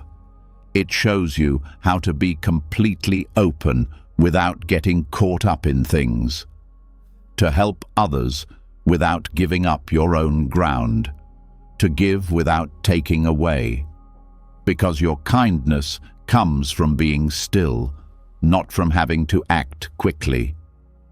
Eyes that are still aren't blank. They know. They're awake. But they don't move. They have seen how every feeling, thought, and mood can change in an instant. They don't flinch because of this. They don't move quickly. They take a break. And while they rest, they also calm other people. This is why monks are often thought to be peaceful even when they don't say anything. It's not magic. It's not a secret. It means mastering your appearance, years of keeping an eye on the mind, years of letting go. They work on their energy for years until it becomes a peaceful place for others to go. You can learn this even if you're not a monk. You only need to start. First, decide not to talk over them. Slow down your eyes to start. Before you speak, take a few deep breaths. First, believe that the space between two people can heal more than the most beautiful words. As you get used to this, things will start to change. People will trust you more. More will be open. They won't know why, but they will feel better. And the way you walk will change, not with pride, but with peace. Being present is enough for that kind of peace that doesn't want to be the center of attention. This is the power of love that stays quiet, not just words, but a language, a peaceful message sent through stillness alone. We go further from here. The next lesson is not a person at all, but nature itself, the first master of understanding without words. Stillness is taught by a rock that doesn't say anything, a river that shows flow but doesn't explain it, a tree that gives you shade without being asked. It's clear that words were never the real teachers once you know how still eyes can soften hearts without sound, and how presence alone can carry the weight of kindness. The most important lessons were never yelled. They were not written down or spoken. People felt them. No, taken in through silence. And nature is the only master that can give you that kind of knowledge in a pure way. Mountains, rivers, trees, and the sky all teach us a lot without saying a word. They don't need to have a reason. They don't try to turn you around. They just live so fully and quietly that their presence sends something. If you are quiet enough to listen, you will learn things that no book could teach you. Nature has always been more than just a view for Buddhists. It is the first temple. It's the best teacher. Buddhists used to sit under trees for a long time before temples were built. They didn't add to the quiet. They became part of it. Not in a classroom, but under the Bodhi tree, the Buddha himself became enlightened. He didn't do it by mastering theory. He did it by watching life without stopping. Nature made the conditions perfect. There was nothing to do, nothing to argue about, and nothing to accomplish. Becoming. Take a deep breath. That's all there is. Trees grow slowly, but they do. They talk to each other, but they don't speak. They never fight against what is. It rains, and they get it. When the wind blows, they move. When the time of year calls for it, they lose their leaves. They don't fuss when they break or heal. Their lack of speech is not nothingness, it's acceptance. They also remind us of what it means to live with change in mind through their quiet beat. To not stick to one shape. To not try to break cycles. Not to be afraid of what comes and goes. Buddhist monks often go to woods to be alone and to get in tune with themselves. Nature doesn't do anything. It doesn't need anything. It really is quiet.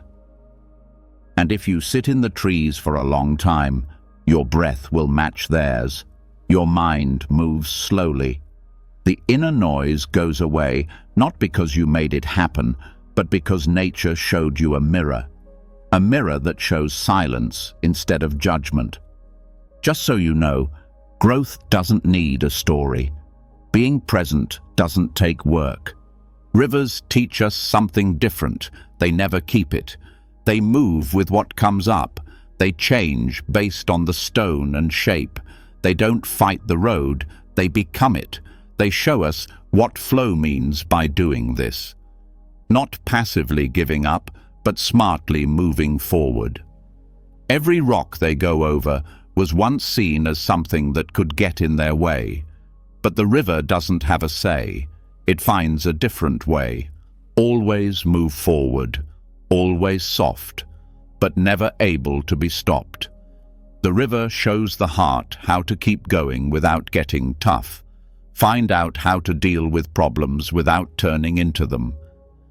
This trait is called non-resistance in Buddhist thought. The skill to accept things as they are without making them worse by stressing out about them. Nature is a great example of this. There is nothing in nature that thinks too much. What has gone by is no longer there. Nothing fights what is coming. Still, everything changes, grows, and adapts. All without words, all without making plans. This is how smart the natural world is, not taught in words, but shown in structure. In a different way, mountains teach us something. No, stillness is not a pause. It is a presence that can't be moved. They don't go after, they don't say why, they just stand there. And in that position, they show power without force. They make room for weather, peace, and hundreds of years of change. Still, they stay. Not proud, not to defend, just steady. It starts to feel stable in the bones of people who sit close to them. In meditation, sitting still at the base of a peak is not enough. One feels held by something very old, something that time doesn't change. That effect then gets into the nerve system. It tells the practitioner not to always go with their feelings, that not every thought needs an answer, that there is more ground below every storm, a silence that doesn't move, a stillness that doesn't run. Nature's small things can teach us a lot. The effortless way a leaf falls, the way a flower opens on its own, the way dawn comes every day without warning. In these times, there is no ego. No one wants to be seen. No one is trying to show off. Still, the influence is so strong that it fills the heart, it calms the mind, it gets better on its own. The reason monks often talk about the Dharma as something found instead of something made is because of this. Life's rules can be seen in the way the seasons change, in the way everything is born and dies, and in the way a seed grows into a tree. Nature always has lessons to teach. The question is whether or not we are still ready to accept it. The sky itself can teach. It lets clouds come and go whenever they want. When it storms or shines, it doesn't stick to anything. It never tells the weather how to act. It stays open all the time. Also, that openness is not inactive. It goes on forever. The sky doesn't push away bad things. It doesn't grab what's lovely. It only clears up space. For Buddhists, this is what awareness is all about. Observing without taking control. Feeling that doesn't fuse. Not fighting what comes up. Not after what goes away. Things in nature don't preach. It's not right. It doesn't try to get your attention. Still, something inside you starts to calm down when you sit next to a river or stand under a tree. Because the body knows that peace was always easy, even when the mind forgot it. There was so much noise that it got lost, and those layers fall off the longer you spend in nature. Take a deep breath at a time. There is no lyrical exaggeration here. It's real-life knowledge. Every custom that comes from being deeply present has looked to nature, not to decorate, but to change things. Knowledge from the land. A Taoist thought. Zen-style ease. All of them show the same thing. Nature is more than just background. It's guidance. Not just nature. It's teacher. It doesn't teach theory either. It shows you how to live. It teaches you that trouble doesn't always need a fix. That rest is helpful. That quiet is full. It takes time for that to grow. That beauty doesn't need to be seen. In order to start over, you have to let go. That completeness doesn't need to be perfect. There are no words to describe these lessons. They are taken in just by being there, sensed by the body. In the heart, it was real. The outdoors also shows us where we are, not above, not split up, but they are all part of the same circle. We take in air that comes from trees. What grows in the ground is what we eat. When our bodies are tired, we go back to the ground. And when this is understood not just intellectually, but also deeply, humility comes out. From a sense of connection, not shame. A respect for life that doesn't need to be preached. This is what Buddhist quiet tries to bring us back to. Not a false silence, but a real one. Not a way to get away from life, but a way to get back into its flow. That beat never changes in nature. It's just not looked at. But when we slow down and listen, not with our ears, but with our whole selves, we are taught again. Wind taught, by waves, by the time between the birds' songs. We slowly start to match that beat. We'll slow down. We give up chasing. We no longer need. Something opens up in that place, a peace that wasn't made but shown. Nothing was said, but it was clear, a fact that isn't taught but lived. Nature doesn't teach wisdom by answering questions. It does so by getting rid of them. It doesn't lead to a state in the future. It brings you into the present, where the tree is enough, where just breathing is enough, where you are already whole, without needing to be told. When you let the natural rhythm take over your breath, your body slows down and your mind stops trying to figure things out. Strange things start to happen. Not just peace, not just quiet, but a slow loss of character itself. Not because something was stolen, but because we no longer need it. It gets quieter inside the voice that says, me, mine, I want, and I need. The point of experience at the center starts to fade, and what's left is life evolving, being aware and watching, without an author, a title, or a figure to look out for. This is the long pause where the I disappears. It changes everything. For many types of Buddhists, silence is more than just a practice. It's a way in. It not only brings clarity or peace, but it also breaks down the false idea that there is a set self inside the body that controls everything. People never question this illusion because it seems so normal. Someone says, I'm thinking, I'm afraid, or I'm hurt. But after a while of silence, that person starts to fade. Thoughts keep coming.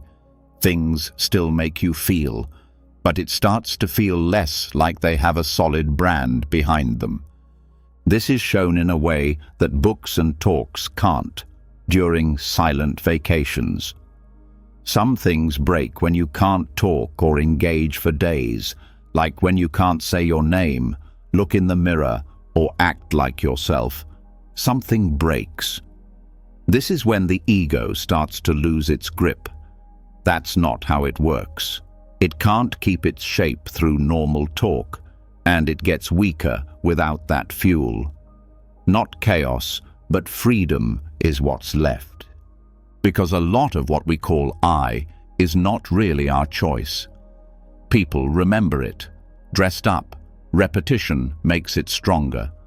It's a story that keeps going back and forth between past events, fears about the future, and social mirrors. But when you're alone, no one brings you back to yourself. No one to inform you of what you need to do. No one to agree or disagree with who you are. And the lack of them forces a deep question. Who am I if I stop sharing the story? This isn't an intellectual thought. It is a straight shift that makes you feel less stable. The inner voice that generally talks in the first person seems to fade away at some point during silent retreats. This can happen after hours or days. That doesn't mean there aren't any thoughts. However, the thoughts no longer claim to be their own.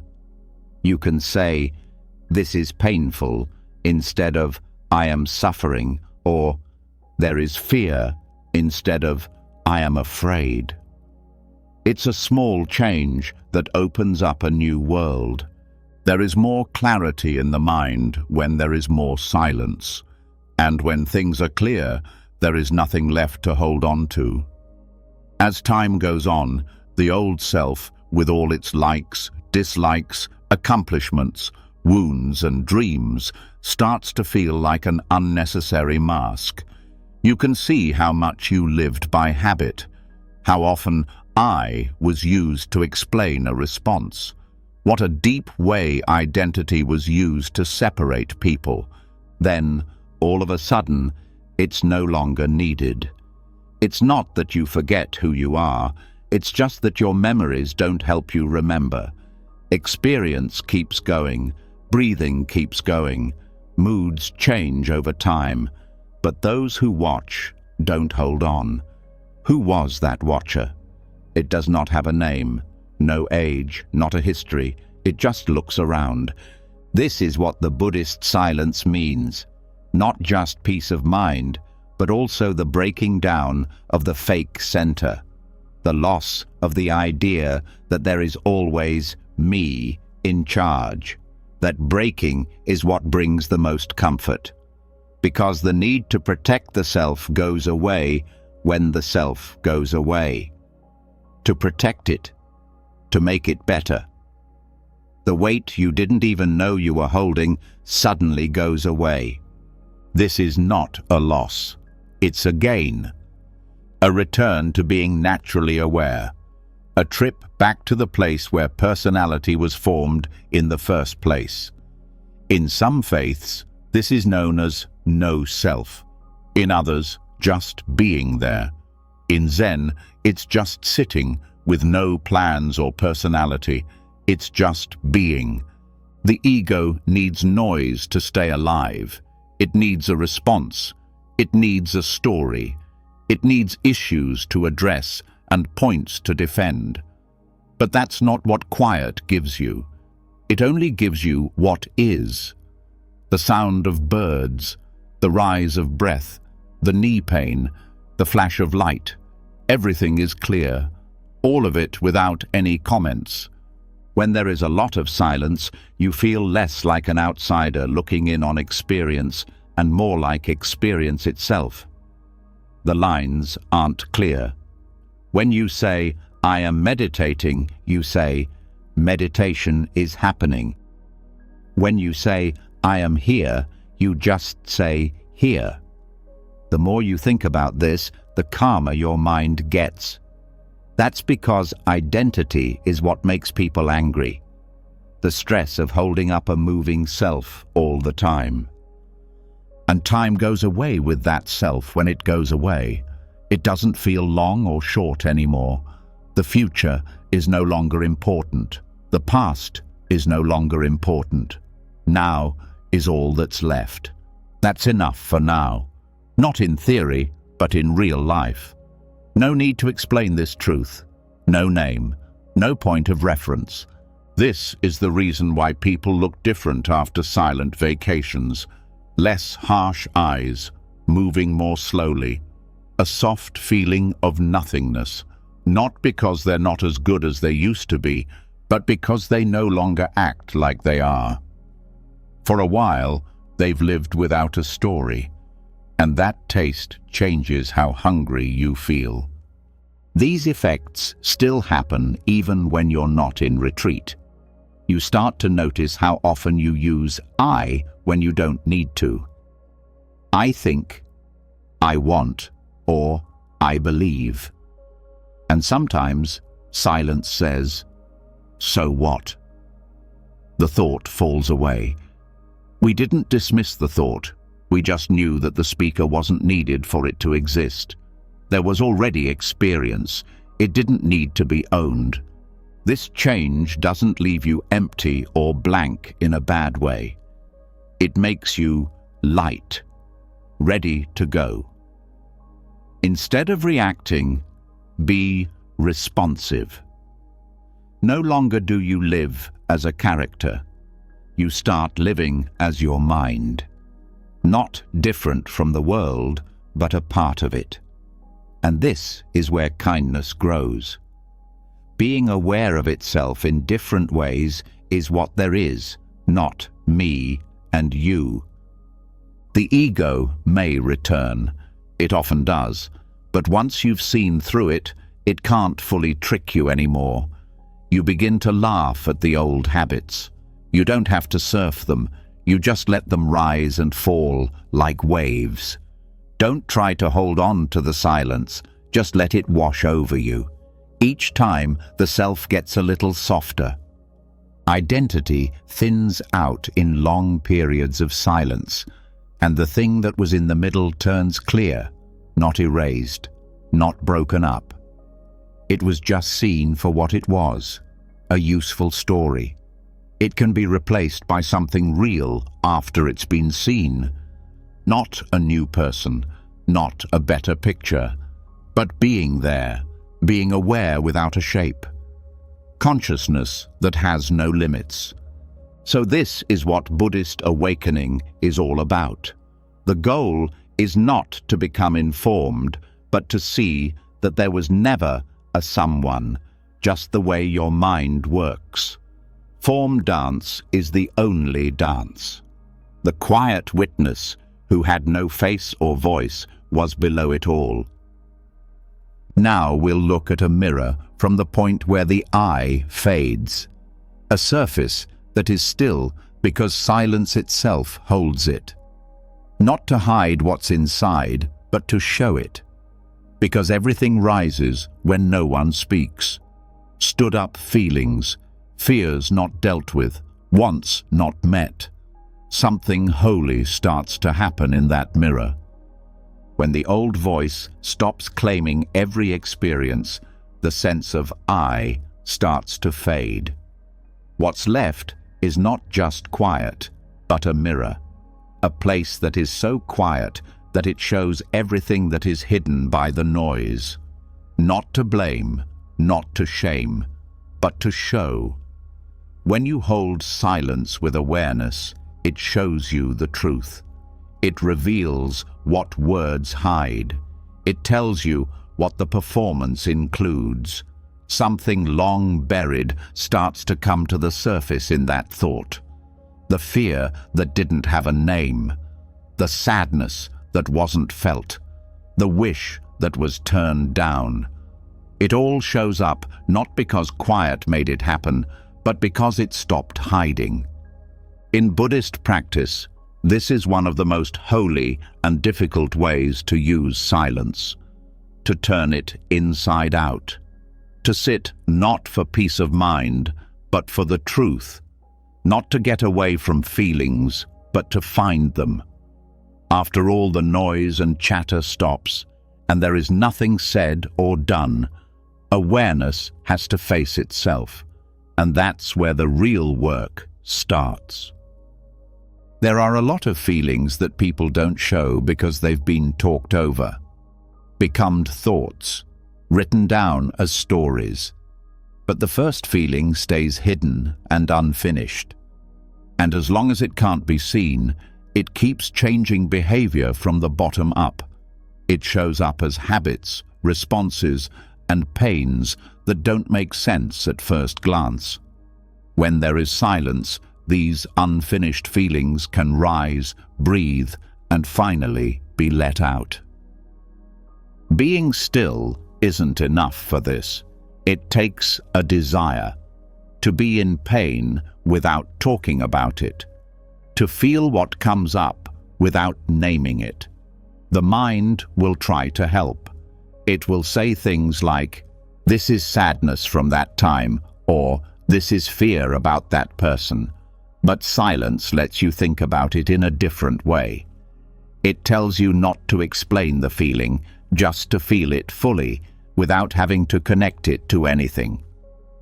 When there is long periods of silence, the body starts to speak in its own way, getting tight in the chest, a bump in the throat, a flutter in the gut. These are not issues, they are signs. You shut down those parts of yourself a long time before you decided to be quiet. Now they're coming back, not to overpower, but to be heard for the first time without being stopped. The way Buddhist monks talk about this process is not as study, but as opening. When the mental body feels safe, it winds down. It feels safe when it's not being rushed, fixed, or forgotten. Being present in silence becomes the place for holding, a place where you don't have to reply, where you don't need to say anything for it to be real, where an old pain can come up and stay there without being pushed down again. There is no way to make this happen. But there is a way of thinking that makes it possible. A kind of soft care. You don't chase the feeling. You don't break it down. It's like a guest coming in after years of silence. You just notice it. You let it talk in body language. You hold on tight, but don't grip. And something changes when they are close. It moves the feeling. It doesn't go away right away. It's no longer stuck, though. Silence shows patterns over time. The fear that keeps making people angry, the secret shame that makes people avoid pain, the softness that lies behind anger. When the mind was talking too much, none of these could be seen. When there was too much noise, but when there is quiet, the layers come off. Not because you make them, but because there's nothing else that can stop them. This isn't always easy to do. At first, being quiet might seem like it makes things worse. Thoughts of the past come back. Stories that aren't finished play again. But this isn't going backward, it's back. The mind isn't broken, it's just letting go. No, the heart is not weak, it is just melting. The pain is not a sign to stop, it means that the silence is helping.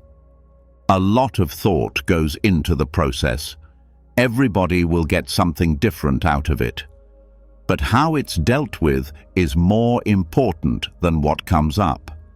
If you try to fight it, it will hide again. When you think about it, it gets filtered. But if you meet it with stillness, breath, calm, and space, it starts to fall apart. Like a knot that you don't have to pull to loosen. You just need to pay it some gentle care. The more you do this, the stronger it gets. The body starts to believe that being quiet is safe. The nerve system learns that being still does not mean being shut down, but rather that it is okay to be still, and feelings that were stuck before start to move on their own. You might start to cry for no reason, or to laugh, or a sadness you thought was long gone. Allow it to come, allow it to go. It's not triggering the pain again, it's letting go. As a mirror, silence doesn't just show pain, it also shows sadness. Wants that were pushed away, dreams that were never spoken, needs that were pushed to the back of the line by fear or job. These may rise with a beautiful pain. Again, the work is not to judge them, but to feel them without any conditions. Not to decide what to do with them, but to accept them as part of who you are. Being a monk really trains you to do this. Silence for hours on end is not only good for peace, but it also cleans you up. Not in a moral way, but with how they made you feel.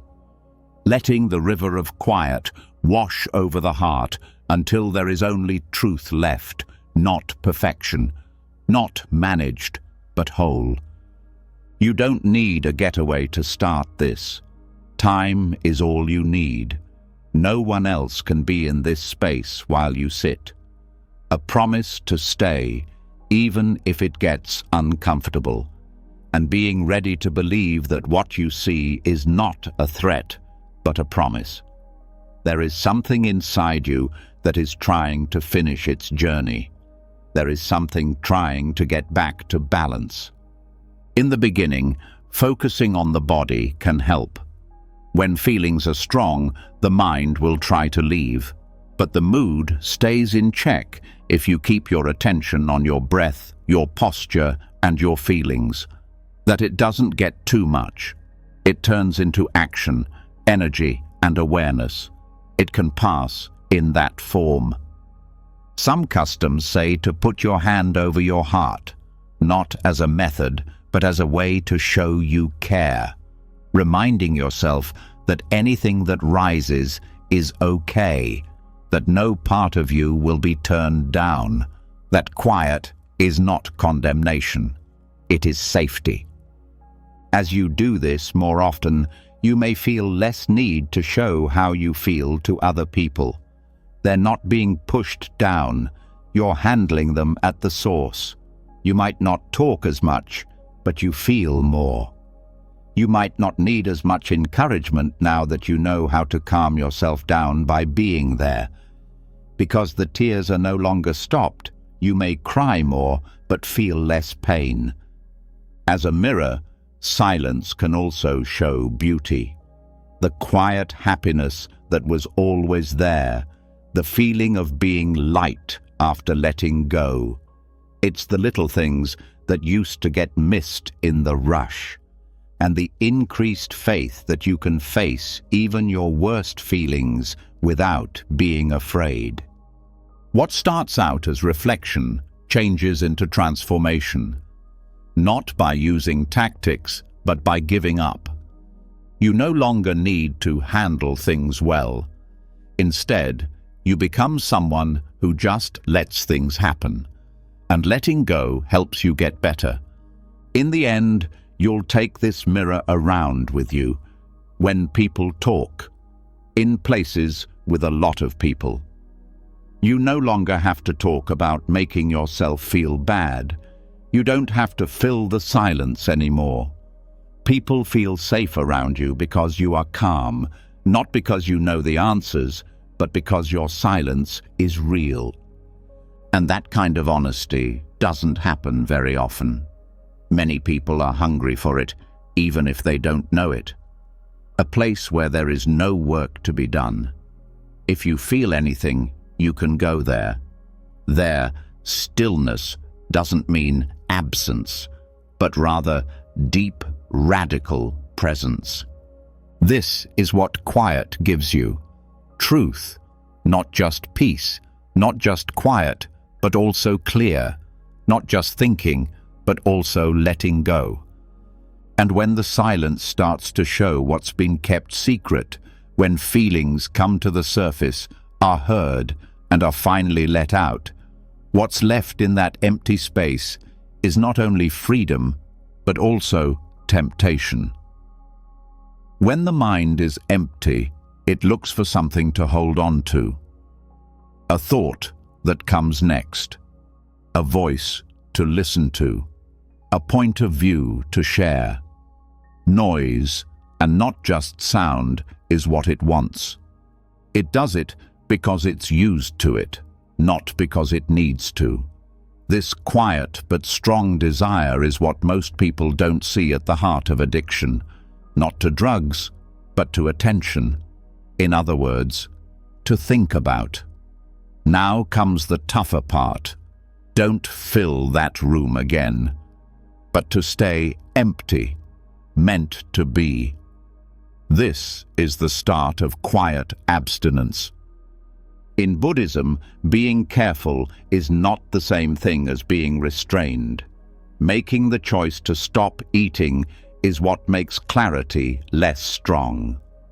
To stop doing what the ego does to stay alive. Most people think of addiction as behavior that is easy to spot. But in this case, addiction includes small habits like the need to answer, explain, stand out, and keep your mind busy all the time.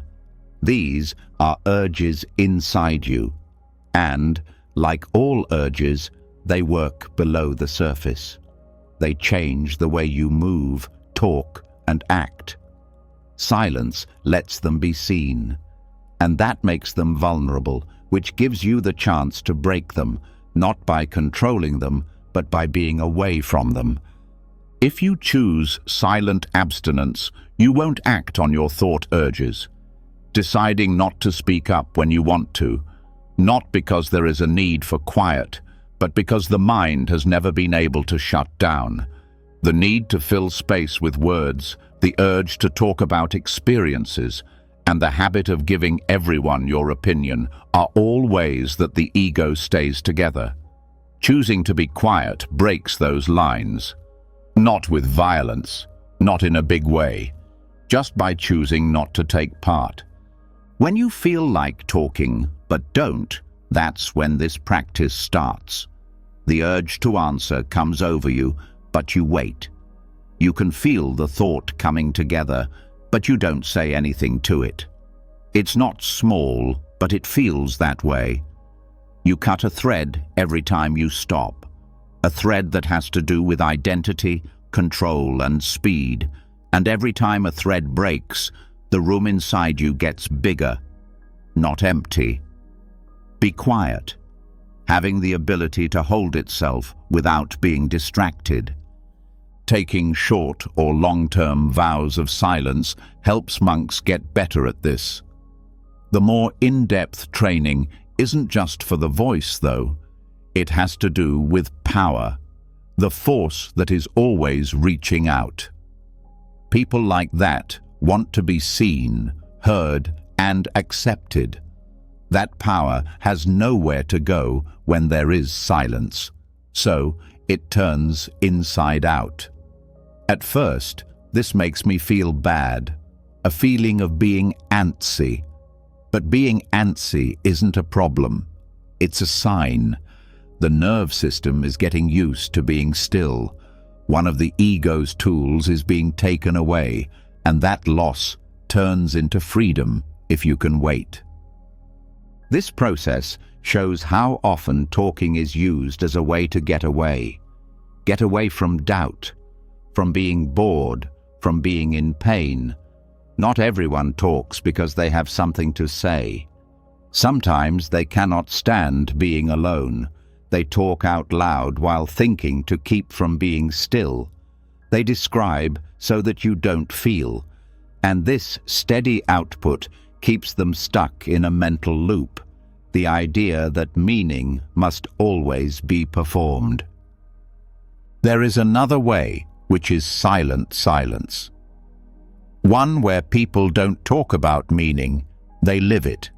Where thoughts can come and go without being talked about. Where people can feel uncomfortable without being told about it.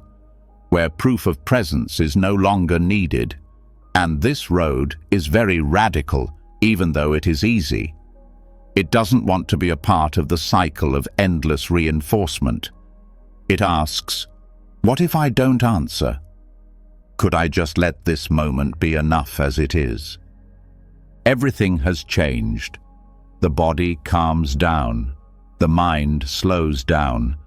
There is no longer any pressure to talk.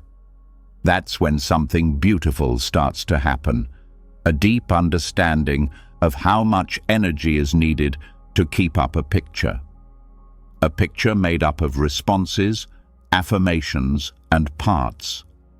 You meet yourself not as a persona, but as present when those drop. The need for attention is also shown by silent silence, not just getting it, but also taking care of it. The mind is always checking to see how it is being seen. The way it checks talks to make sure they're okay.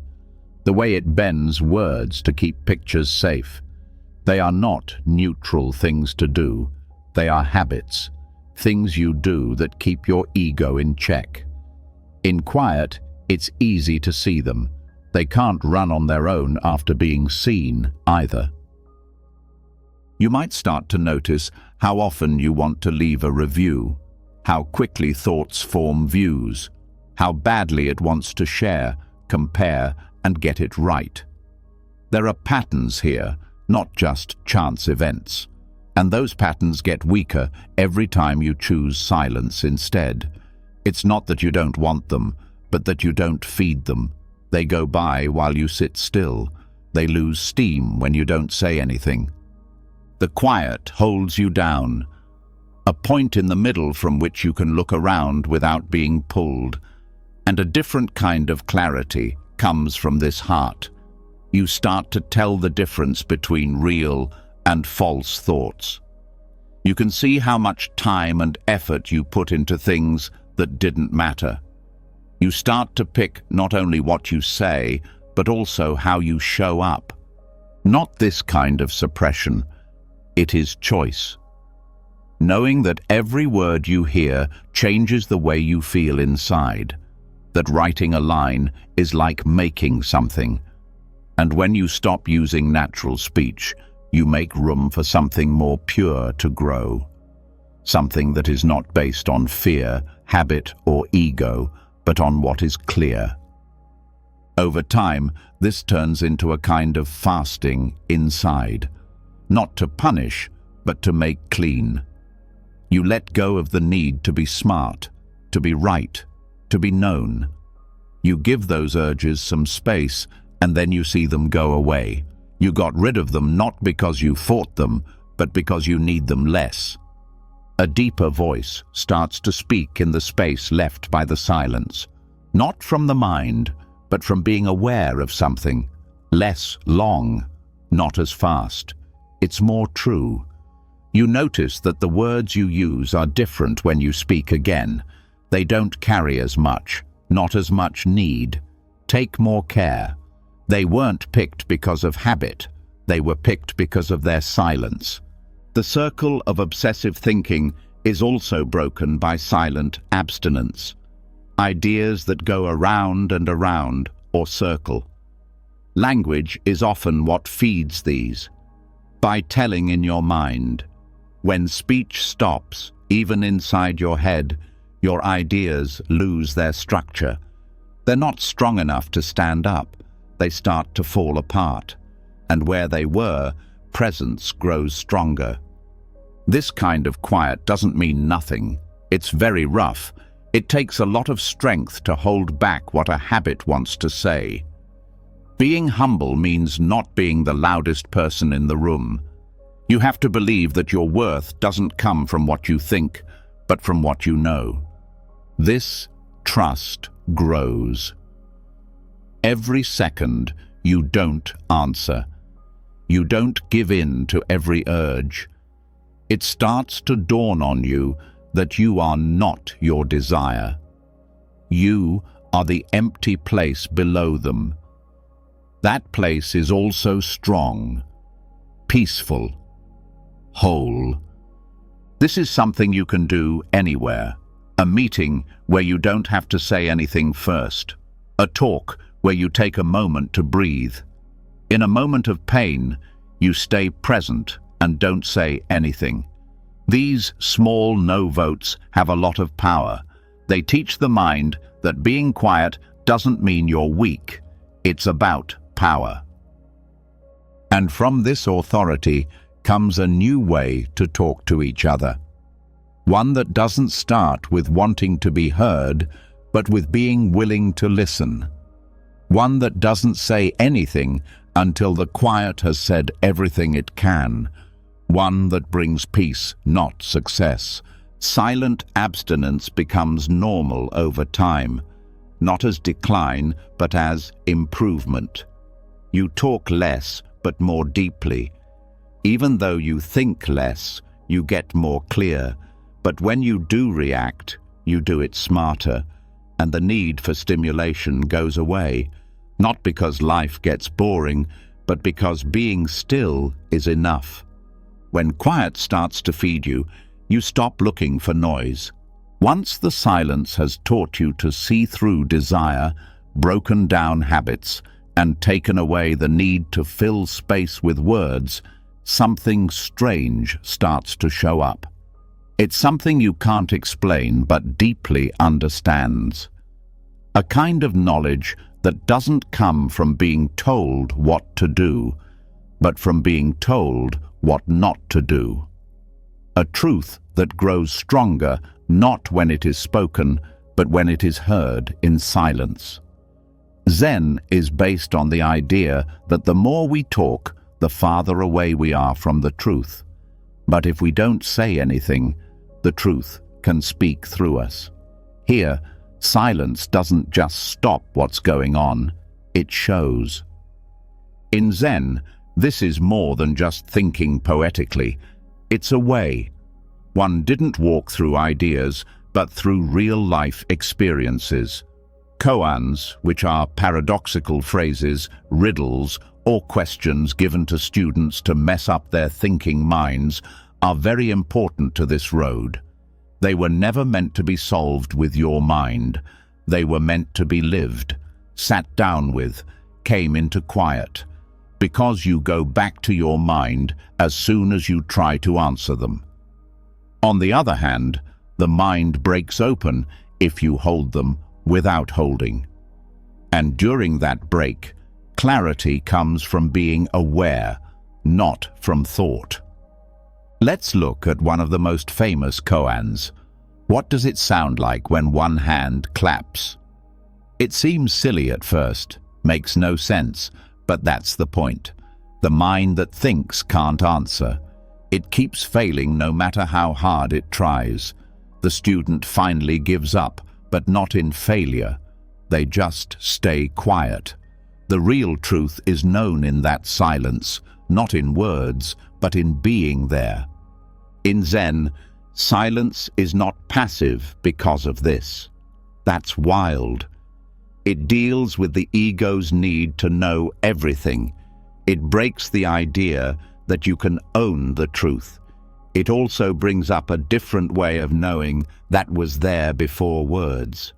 One that can't be put down, only lived. A lot of Zen masters wouldn't answer straight questions. When asked, "What is enlightenment?" some people would point their finger, some people would yell, some people would stay still the whole time. All of these were planned. Every move was a live koan, a way to get the student to pay attention without using their brain. Giving an answer wasn't the point. The point was to make the question useless. Because in Zen, not having enough knowledge isn't what makes it hard to understand. It's relying too much on thought. Words separate, describe, and explain. But some facts are there before they are split up, before it was defined. And the mind has to be still to get to them, not just quiet, but free of any assumptions. The paradox can't start to work until then. After that, silence can teach you the most. It is said in Zen, "Don't look for the truth, just drop your opinions." But how do you drop something without putting it back? Now the koan comes in. When there are no answers, there is friction. It gives the mind something it can't control, a question that can't be answered, a saying that won't go away. The student also wears out the habit of mental control by arguing with it back and forth, until finally there is a change in the stillness, not in what they know, but how they see things. People who are good at Zen say things like, "The finger pointing at the moon is not the moon." Language can make gestures, but the experience lasts longer than that. And when paradox makes something better, the only thing that can really touch it is silence. Students often sit with a koan for hours or days during silent sessions, not to figure it out, but to become one with it, to let it change how they see things. The question turns into a mirror, ashes, a pressure that makes it impossible to think. And waking is possible when the student stops trying to answer and just becomes the question. As an idea, no, but as a change in how people see the world. It can be powerful for these lessons to sound silly. What did you look like before your parents were born? Kill the Buddha if you meet him on the road. These are not questions to be answered. For people who think deeply, they are traps. Traps that were made with love. Since the mind can't know something until the heart does, it can start to feel what has always been true. This same idea applies to normal life. Sometimes, the best way to say something is to be quiet. Being there for someone who is mourning is more helpful than words. It's not more noise that makes things clear when the world is too loud. It's silence. And when your own thoughts start to spin, the best way to stop them is to just sit still and let them slow down on their own. Zen has a deep understanding of this. That quiet doesn't hide what it means. It shows what the noise hides. The more someone talks, the more noise gets in. Truth has more room to breathe when people are quiet. So, when people ask Zen monks a question, they often bow, pause, or smile, in a way that doesn't say anything but says everything. What's strange is that the truth can be known but not said, by getting rid of the need for thinking, not by collecting them, not by coming up with thoughts, but by becoming present. In Zen, the answer is not given. It's only found when the person asking for it goes away. This makes silence more than just a habit. It's like a blade. It gets through the mess because they are attached to form, by becoming one with the voice in your head. And every time it cuts, something easier shows up. Less heavy, more true, something that was never hidden but couldn't be heard because of all the thought chatter. While sitting with a koan, some practitioners have sudden times of clarity. A sound gets sharp. A breath seems to last forever. There is less of a difference between self and world. These times aren't caused by the koan itself. They're caused by the space it makes. A place where the mind that thinks can step away and the mind that feels moves forward. Language can't teach what's felt in that place.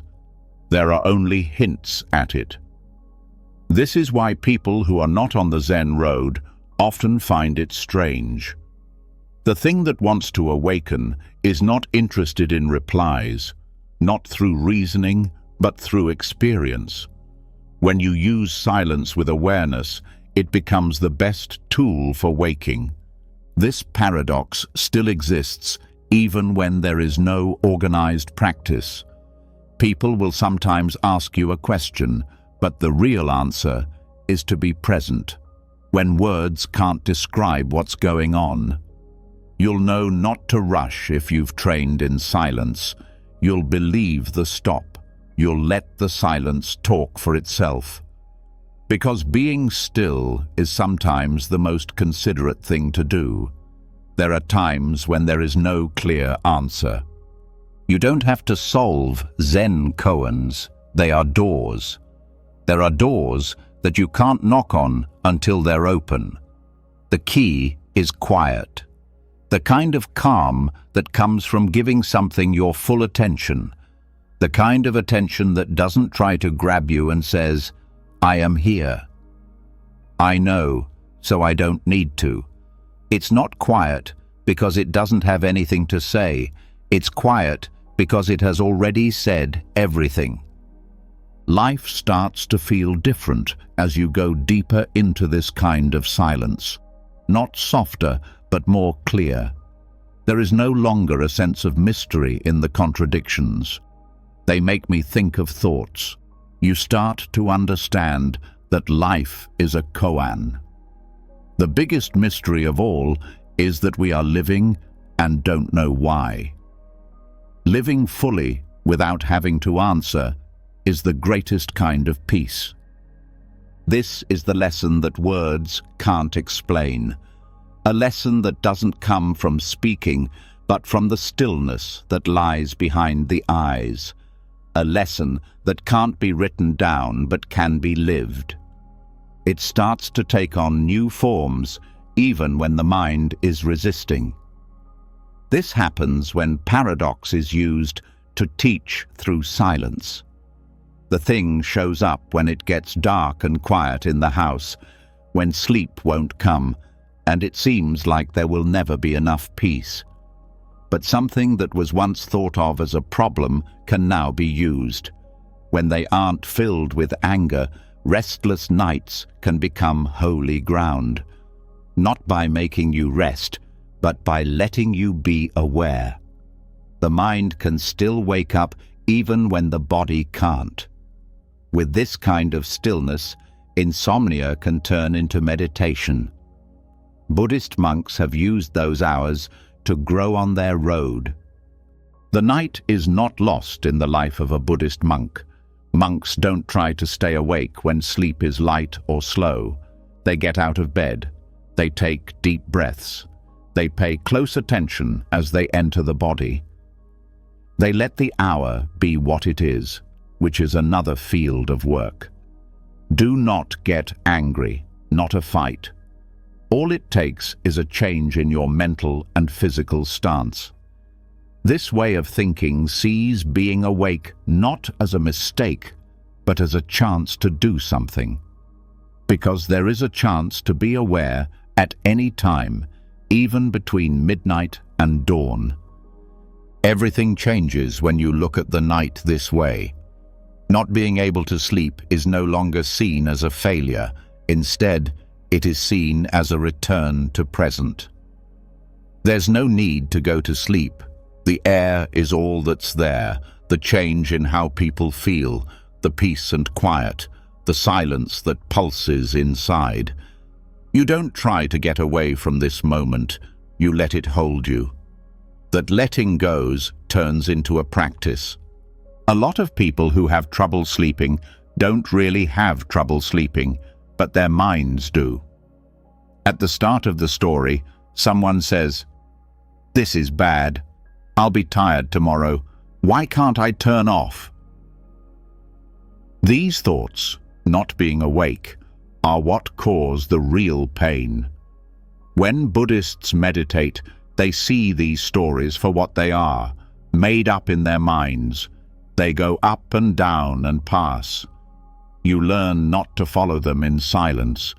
You come back to the breath, to the body, to the empty place between your thoughts.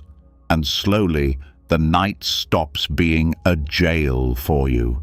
It feels different to be still in the middle of the night. There is not as much excitement, not as many distractions. The outside world is asleep. And even though the mind is busy, it is not being pulled by noise. This makes for a great chance to watch without responding. With care, to sit down, not in a professional way. There is no effort to get anything done. I'm just watching, a feeling, being. This way of meditating is gentle, open, and very honest. You don't defend yourself when you meet the mind, and change takes place in that meeting. There's no need for a cushion or smoke, just being aware. It doesn't matter if you're sitting up straight or lying down. What matters is that you are there. It easily works with the quiet of the night. The darkness makes you think about yourself. When it's quiet, you start to notice things that have always been there. The slight tightness in your jaw, the warmth of your hands, the thoughts that keep coming back to you. So, instead of responding, you just stay. Everything changes because of this stay. The monks use these times to get to know themselves better. They are awake, not because they want to be, but because they know being awake is not a bad thing. It leads to another door, and after a while, the mind learns to accept it. In this case, sleep is not less important. It is just not held to as much. Peace doesn't wait until the body falls asleep. Right now, peace is possible. There is a soft beat to practice at night. Not a hurry, not a result, just being there. Every breath is a sign that this is also okay. This can also be done. And the less pushback you feel, the more you accept this hour. In a strange way, giving up often leads to rest. You've won, though, even if it doesn't, because you've learned how to be still. That anger you were feeling has become meditation. This way of doing things changes how you feel about rest over time. It's no longer something you want to beat. You see it as something you can work with. The mind loosens its hold. Even when the body is awake, it starts to feel safe when it is still. And the fear of not being able to sleep goes away, not because the night is different, but because of how you react to it. Buddhist silence tells us that we don't always need to get rid of what makes us feel bad. There are times when it's to be seen. It's sometimes to be sat with, breathed through, and given the chance to teach. Not being able to sleep becomes one of those teachers. There are patterns that you can see when you do this, based on what you expect, with the parts of you that want to manage what you can't manage. It also tells you to let go. Some monks say that the most profound thoughts they had didn't come during the day, but at night, when they were alone, when it was quiet, when they stopped fighting, when they had nothing left to hold on to in the self they showed during the day. That's when they could see well. That was the moment the mind stopped acting. That was where they found freedom. This can be used by anyone. You don't need promises or robes. You only need to be by yourself. To see the night as a way to get somewhere, not a problem. You can do this by being aware of your breath. Feel the breath in, feel the breath out. If it helps, count it. Or pay attention to what you can feel, like the weight of the blanket, the sound of the wind, or your heart beating. Every one of these is a gate. How to get more into the present moment. Pay attention to your thoughts when they come up. Do not push them away, but don't go after them either. Let them go up and down like waves. Let go of things is what meditation is all about. Not in charge, but not attached. It's not your job to fix the night. You are learning being free in it. This place is beautiful. One-on-one time with yourself that you can't have during the day. You touch the edges of your mind. You can see what it wants. You find out what it is scared of, and you're gentle about it, without any bias, with a calm hand. This isn't just a religious act. This is being kind to yourself, and things are always going on, even when it doesn't look like anything is. Your nerve system is learning to calm down without any outside help. Your awareness is getting stronger so that you don't need to be distracted. These skills are much more useful than being able to sleep. You can use these tools in every part of your life. The fear of the night goes away over time. You are no longer afraid of being restless. You're okay with it. You think of it as extra time to get up. Everything changes now. You stop seeing being awake as a failure. Stop keeping track of the hours. You no longer need the night to go a certain way. Once you give up, your body and mind can rest more easily because they aren't being asked to do anything. No longer is this way of being just at night. You start to think the same way about pain during the day. Things no longer have to change for you to be happy. Don't fight what is there. As you face the night, you still face each moment with the same state of silence, and this is freedom. Sleep is not a break from meditation in Buddhism. People see it as a step on the way. Your training is shaped by how you deal with the times before and after you go to sleep. You've learned to sit with what's real very well. It shows how you feel about being in charge, to work hard, of giving up. And your practice really takes off at night when no one is around to see it. Do not applaud, not a success.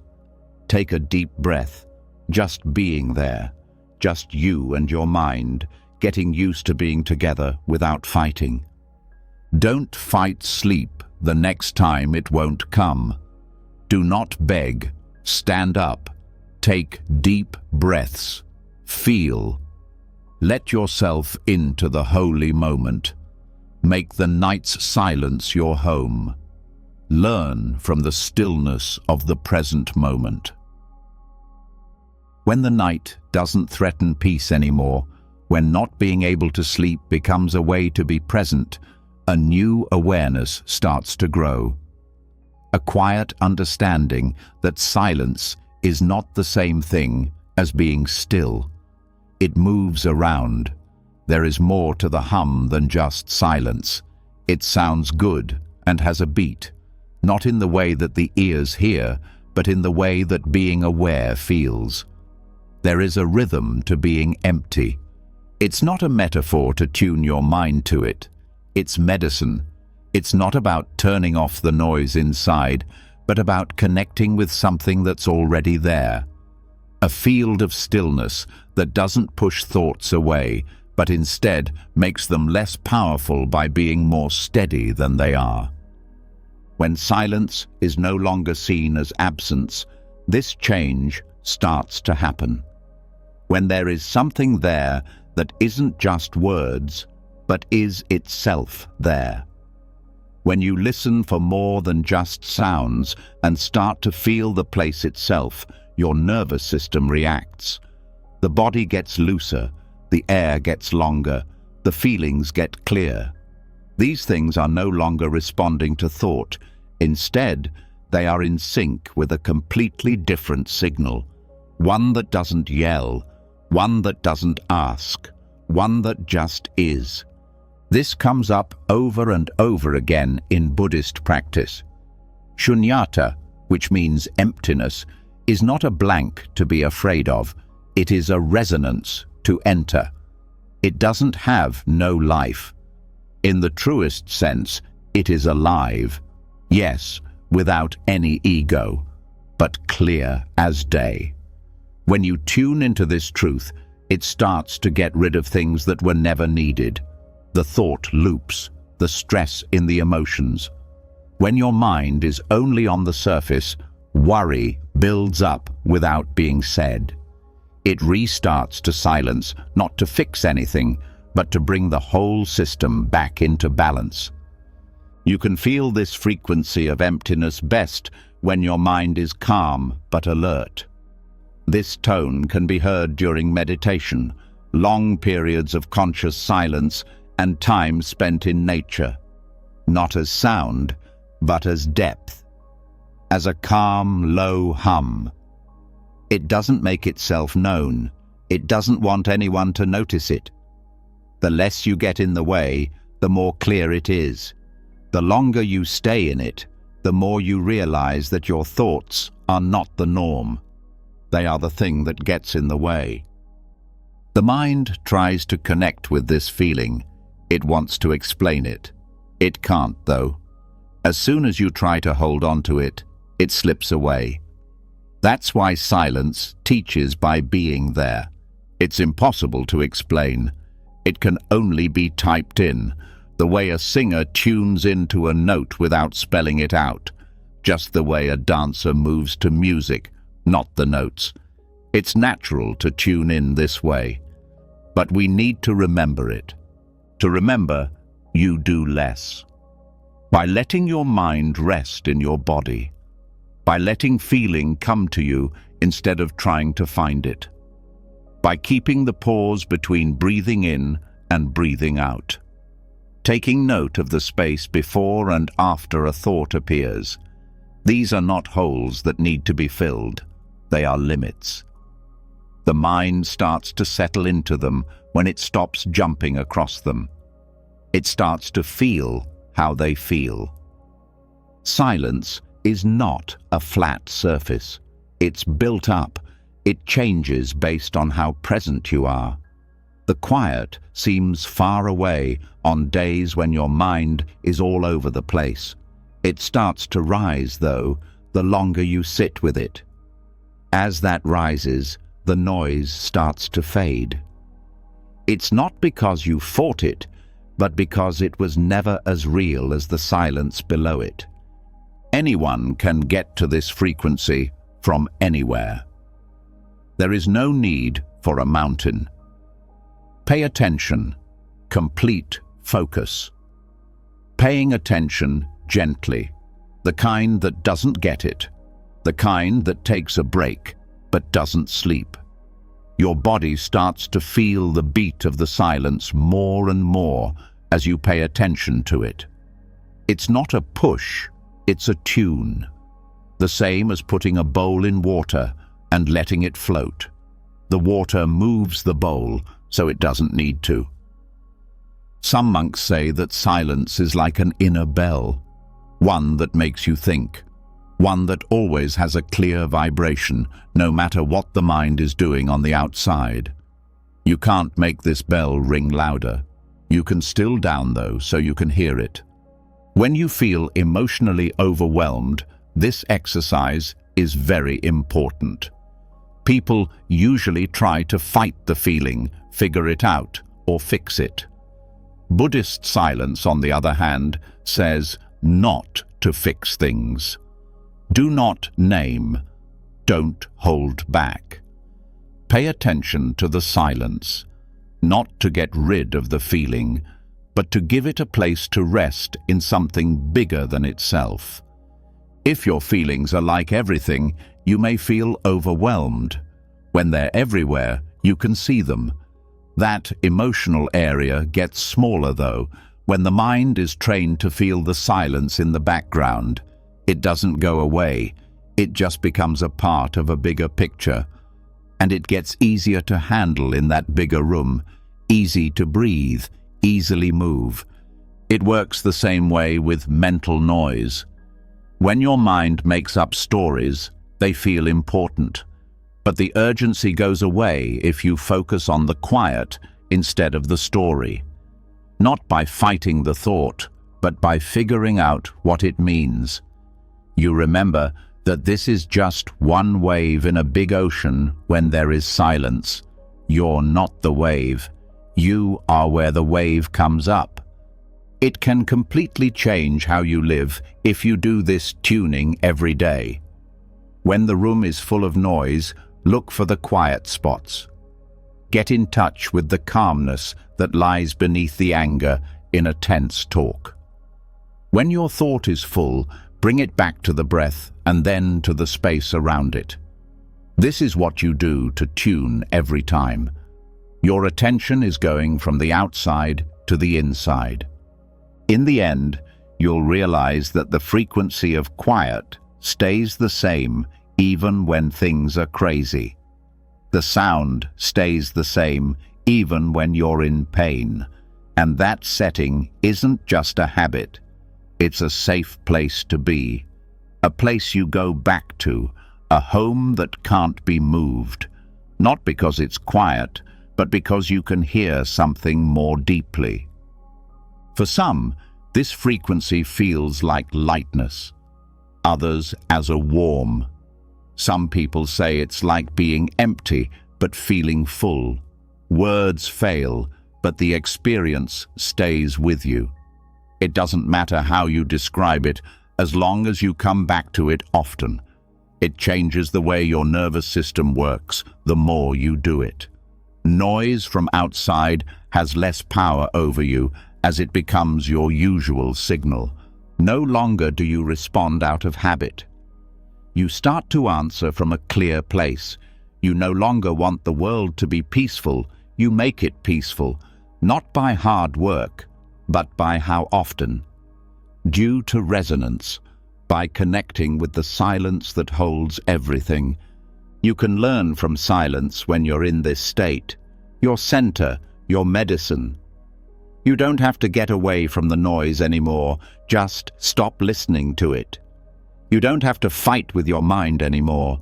You can just let it play in the background while you stay stuck in the quiet tone of presence. Now, something gentle comes to the surface as your mind calms down and your awareness sharpens. Not just peace, but also happiness. A quiet happiness that doesn't need to be shown. A smile that comes from what's not happening, not what is. A happiness that can't be put into words. That moves without making a sound. You don't have to share that to fully feel it. When the mind starts to match the rhythm of silence, when being present stops being a goal and starts to be a place to rest, something else starts to rise. Not even a thought, nothing to feel, but a happy light inside that doesn't need anything, not paying attention. It's not confirmation, not okaying it. It only quietly glows from the inside, like light going through paper. It's real, even if you can't see it. This is the smile that doesn't say anything, a joy that is so soft that it doesn't need to be spoken, a happiness that doesn't say anything but says everything. Buddhism doesn't talk about happiness as a peak or a show. They say it's like a steady flame inside, a smile that comes from the heart, not the face. A smile that doesn't need a reason. This kind of happiness doesn't come from fun things, compliments, or success. It comes from being still, from the steady knowledge that life is what it is and nothing else is needed for it. It's not a mask to smile quietly. It's not worn to make other people happy. It's not forced when things are hard. It comes naturally from being there. When the mind stops trying to win, run, or compare, joy starts to show up, but not as a party, but as silence that has turned into warmth. In Buddhist thought, this kind of happiness is sometimes called mudita, which means sympathetic joy. The kind of happiness that comes from relationship, not from getting something for yourself. From other people's happiness, freedom, or peace. But it also means happiness that comes from within for no reason. Being in line with what is true brings joy, no matter what is going on. This joy inside doesn't need words. It often takes the mind out of it just to talk about it. The experience can fade as soon as you try to explain it. The weight is too low to hold for long, too big to be broken up into pieces. That's why it speaks in silence, in the way your shoulders are getting softer, the way you sit, in the way you breathe, in the space between what you say and what you don't say. There is no spike in this kind of happiness. It doesn't crash, because it doesn't matter what happens. It has nothing to do with how things are going for you. Being okay with how things are now is at the heart of it. It's amazing how little you need to do to get into this state the deeper you go. One breath, a quiet time, a calm return to being there. You might start to notice that this joy is rising at strange times, after a long pause, while looking at a normal thing, when it's quiet, after you let out a deep breath. It's not flashy. It doesn't yell. It makes a hum. It moves like calm water below the surface. You don't go after it. You let it carry you. This is the start of the practice, not by making things more fun, but by taking away the things that are stopping it from rising. The thoughts that tell you, "I'll be at peace when," the habits that connect being happy to certain events, the mind's idea that happiness needs to be won or explained. When these get easier, happiness shows up on its own, not too loud, not in a big way. It's just the right amount to make you smile, even when no one is looking. It's not necessary for that lift to be seen. There are times when the smile is all over the body, in the air. It means that there is nothing missing, even when things are tough. This doesn't mean you stay away from pain. It means that pain can no longer stop you from being happy. They can both be in the same place. Both can be there when there is stillness. Buddhist monks often have a small smile on their face, even when they are not talking. There is no show here. It is aligned. That smile isn't from a joke or an idea. It's from the simple happiness of not getting anything else. They're not trying to show off. It's not that they want to look calm. The things that aren't true have been taken away, leaving only happiness without a story. This is something you can feel in people who are very still. Their happiness doesn't try to persuade. It's just there.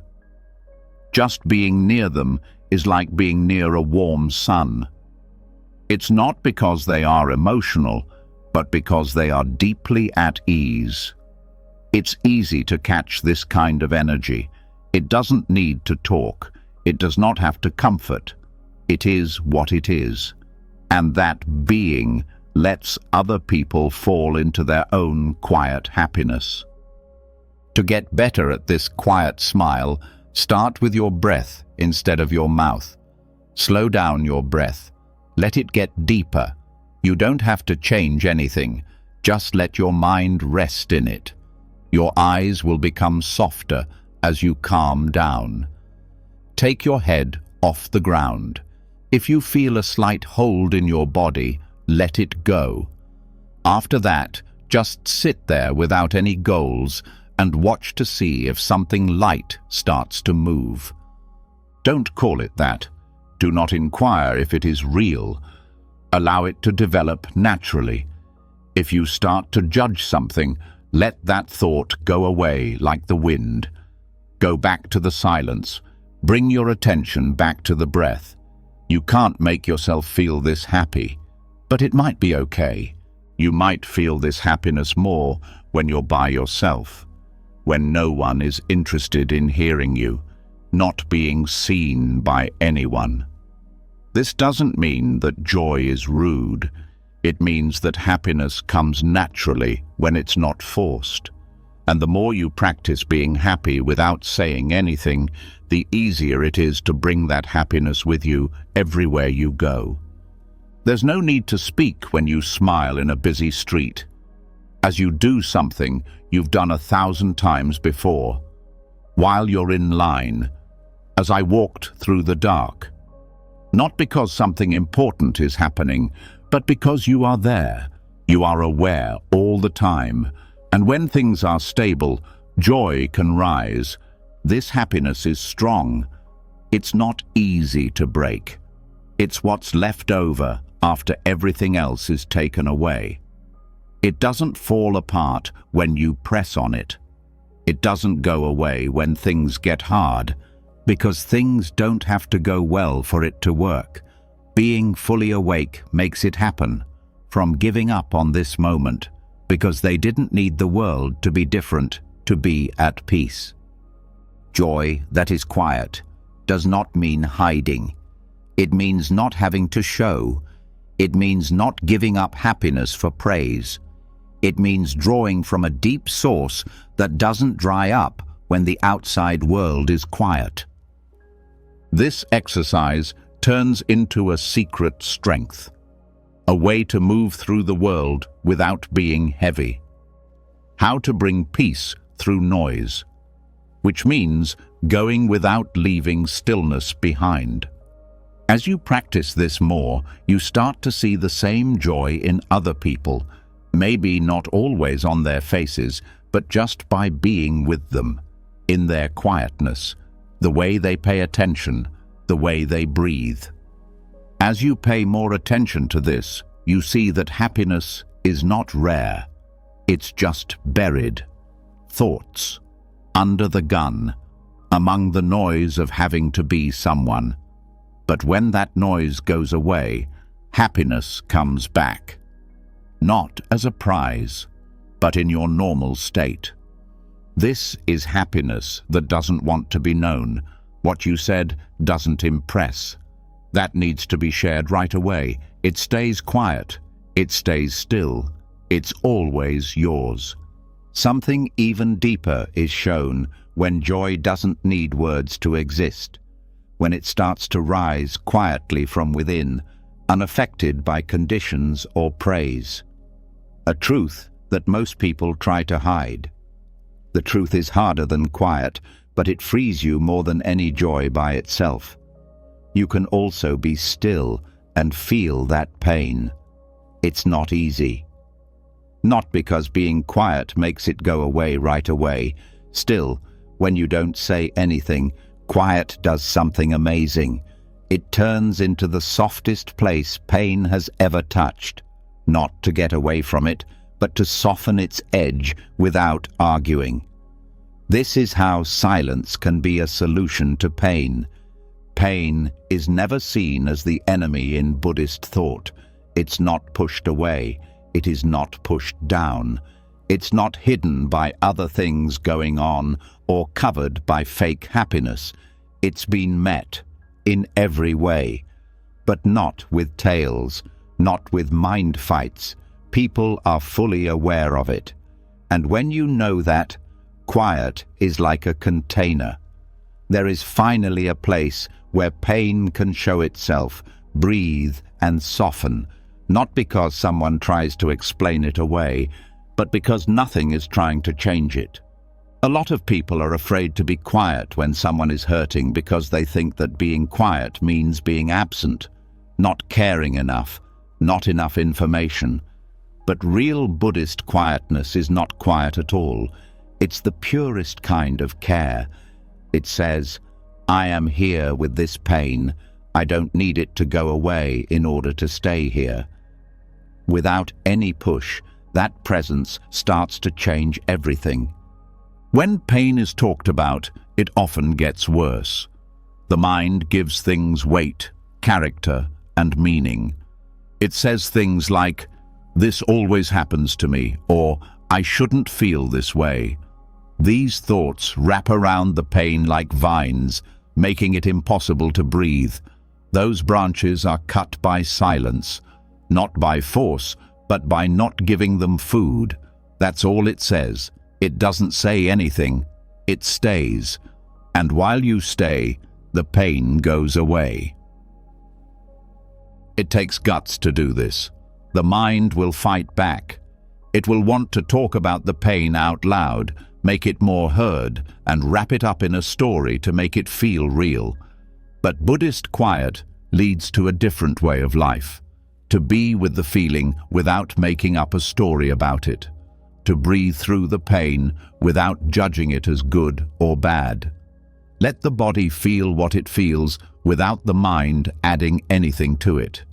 In this way of doing things, pain is used to teach. It shows where in the body fear is stored, where the heart has grown tight, where you can still feel the past in your breath.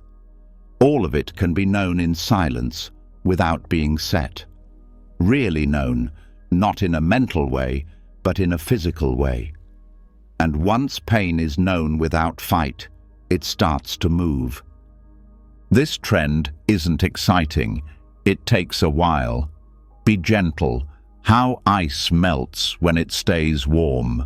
The pain sighs instead of yelling. It gets softer. The mind no longer fights against what is already there, not because the cause has changed. During pain, silence also helps protect the nerve system.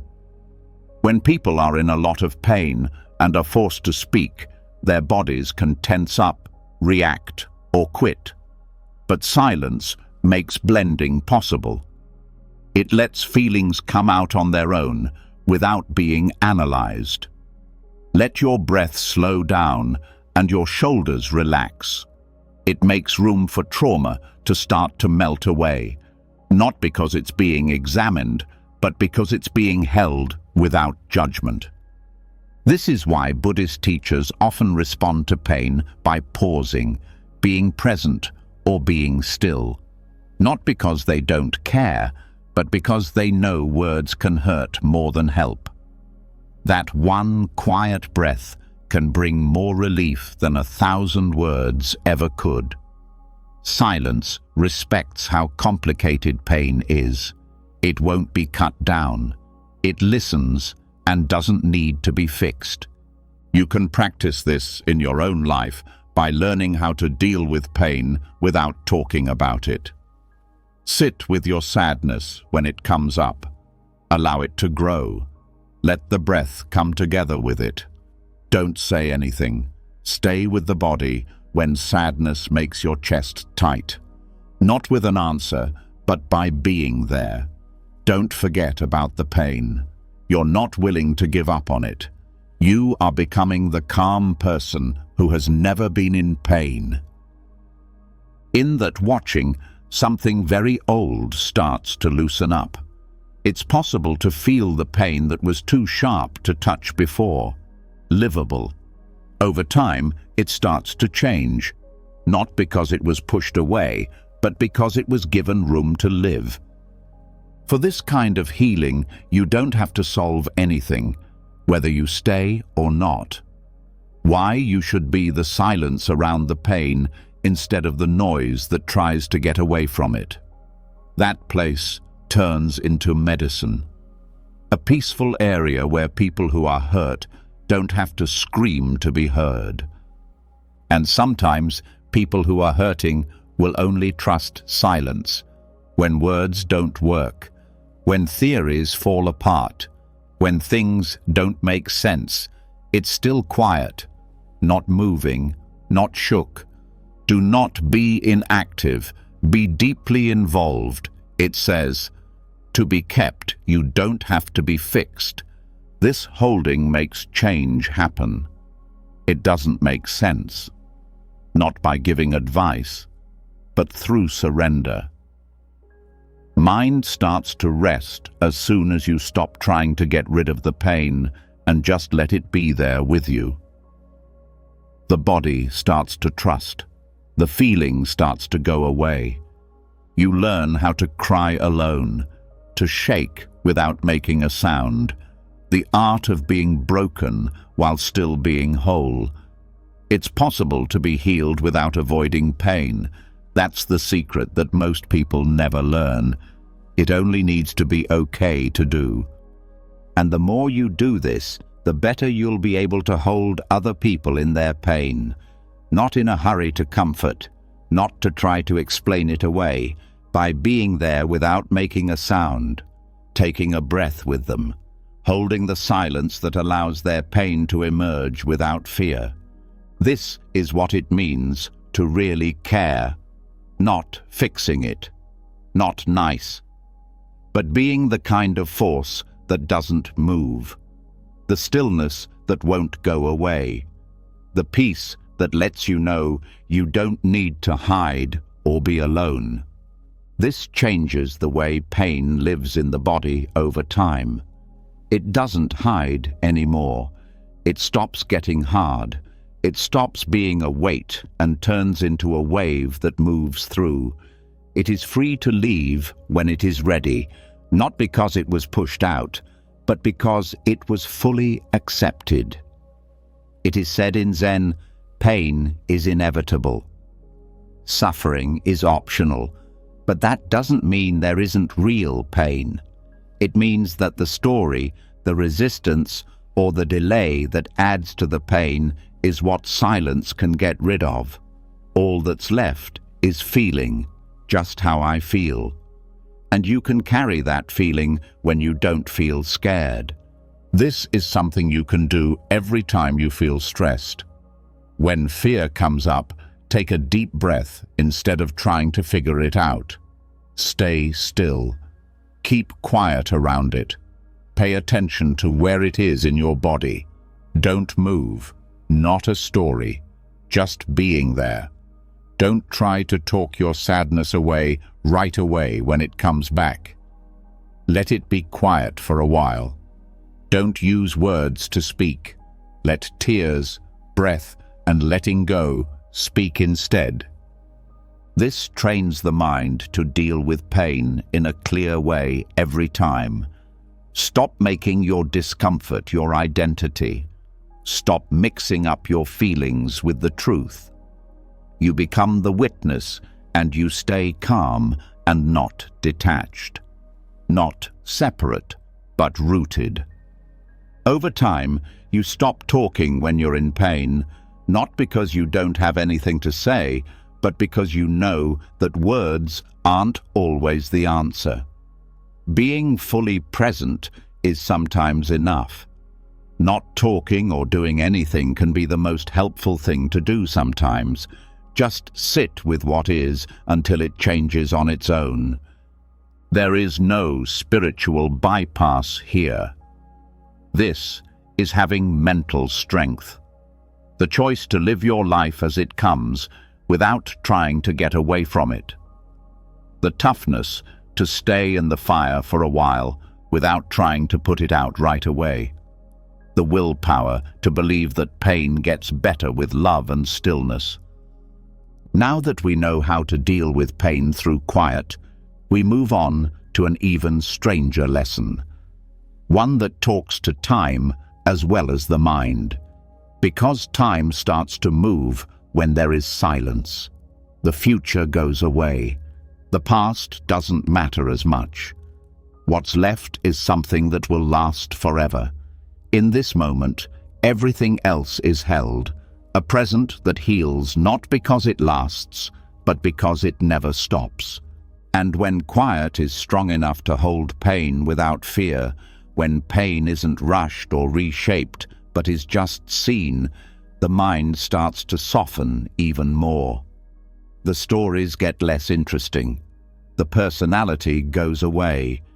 Then something even deeper starts to fall apart. The clock. Not the sound of seconds going by, but the pressure of time itself. The weight of the past, the pull of the future, and the constant need to be somewhere else start to fall apart when there is silence. And in undoing, something rare and healing happens, the direct experience of the present moment. In Buddhism, time is talked about a lot, but not in terms of hours or years. People think about how their minds make time, how they remember the past, and worry about the future. This work of art is not neutral. It makes pain happen. It changes hurt feelings into identities and targets into pressure. Most of the mind's power is not here, but somewhere else.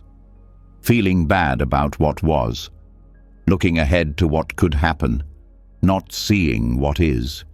That loop is broken by silence, not with force, but with presence. As soon as the body and mind are still, time starts to fall apart, not go away totally, but lose its hold. The past doesn't happen again. Now the future doesn't look so bad. The mind starts to focus on what is right now. This breath, this sound, this feeling, not anything else. This is not an idea. You can feel it when you exercise. Something changes when you sit still for a long time. Minutes fly by. Loss of expectations. The mind stops making lists. It's hard to remember how long you've been sitting, not because you're not paying attention, but because you can't move it forward or backward. It is fully in the present moment. And that, right now, isn't like other present times. There is a big gap between what has been and what will be. There is a lot of room there, a depth that gets bigger, a part of being that isn't limited by what came before or what comes after. Since no one is after you, the longer you stay there, the more you heal. There is nothing missing. There is nothing coming up. For this kind of time, stillness is the key. The time you live, not the time you measure. Ever-present presence. Someone in this state doesn't think about what can't be changed, and their heart stops beating fast. The nervous system calms down in this place because it doesn't sense any danger in the invisible. It doesn't loop through unfinished stories anymore. It no longer thinks that elsewhere is important. You can't make someone be here in this way. It can be asked, though, going back to the breath. In order to soften the body, by setting the past behind you, by not chasing after things that haven't happened yet. The present moment shows itself again every time you come back. Not with words, but with silence. In the place where knowledge meets real life. There are times when time is the real cause of stress, the thought of not having enough, the need to get somewhere, feeling bad because you're not where you thought you'd be. All of these stories are about time. Silence breaks them apart by breaking up the speaker. Those thoughts may come up in silence, but they are not fed. They go up and down and float. Monks train in this for years, learning how to stay in the present moment even as they go about their daily lives. It's not about not going to the calendar. The goal is to live from present instead of stress. Getting things done without being shackled by a deadline that makes you do something else. They don't rush through this to get to the next part. It's either brought into the present or put off. You can be like this in your everyday life too. It's not necessary to be in a convent to feel it. You just need to get better at moving more slowly. Not having a clock with them, not being interrupted while eating. Walking with no goal in mind. Not waiting for the next thing to happen before breathing. This is not being lazy. It is a bold act. They take back the mind from the illusion of time. It's tempting to believe in time because it makes you feel responsible. Make plans, making progress. But the mind really just thinks about the same things over and over again. And a lot of that thinking is pointless. In this case, silence breaks the trend by being more real than the thoughts. Something changes in how you feel about life when that happens. Time starts to feel like movement instead of a number, not as lines, but as loops. You can tell when the seasons change, how breath comes back and comes back, how the sun moves without being hurried. Not by planning, but by giving in, you become a part of that beat. That's why Buddhist practices stress repetition, bells, and deep breathing. Not because magic makes them so, but because they keep the mind in flow instead of hurry. They train your mind to feel the shape of the present moment, not the need of the hour. And clarity comes from that shape. You start to know what to do, not because of a plan, but because you are there. That doesn't mean giving up order. It means not being stuck in it. It means that you can use time when you need to, but you never own it. And having that freedom makes it easier to rest. It's easier to make decisions. You can find peace even when you're moving. You walk more slowly now. You know you should do it, not because you're lazy. You start to stop more when you talk. It's not that you don't know what to say, but that you're not in a hurry to be understood. You start to listen without waiting to answer. And in that stillness, the bond gets stronger, not just with other people, but also with yourself.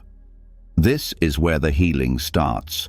The mind can't fix itself when it's going forward or backward.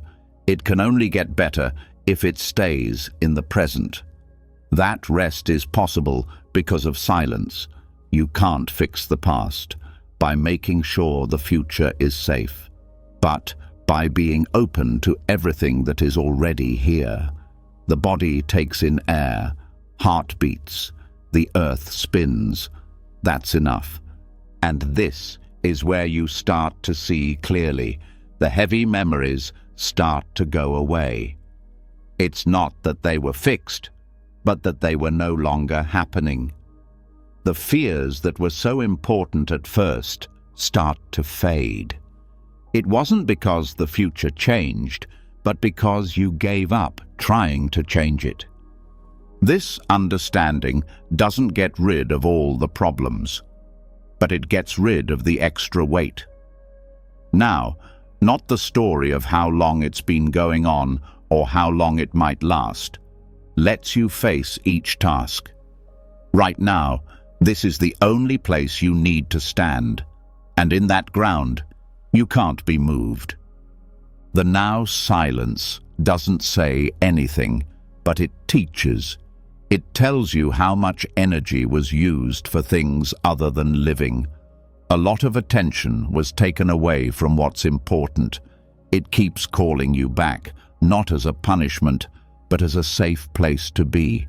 It's always been here. It stays there.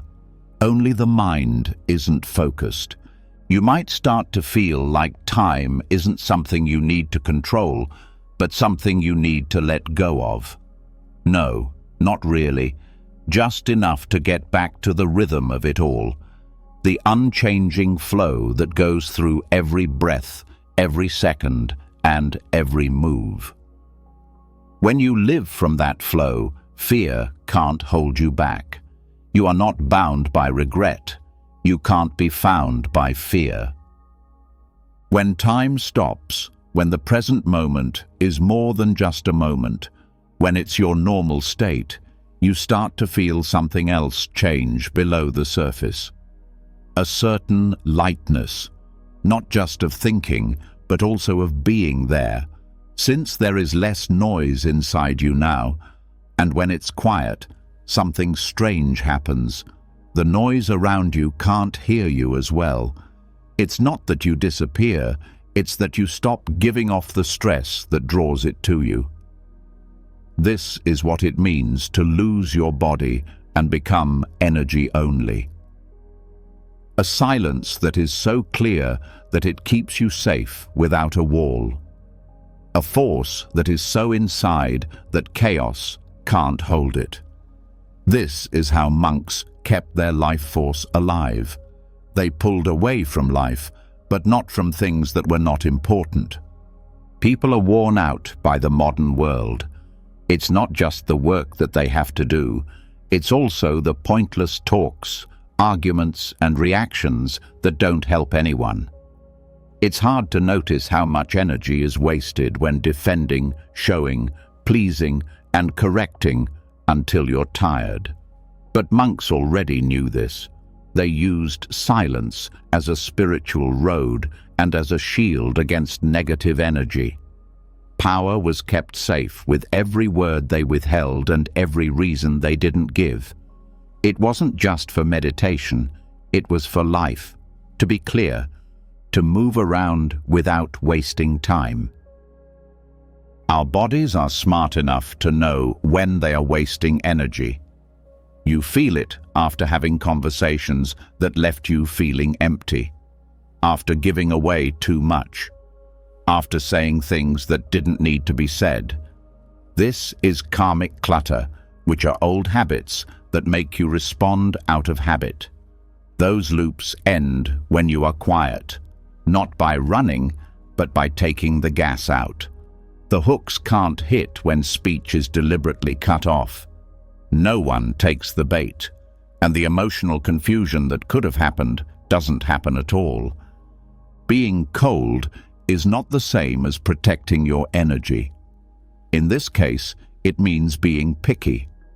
It means being aware that you don't have to tell the truth, share your view, or pay attention to every conflict.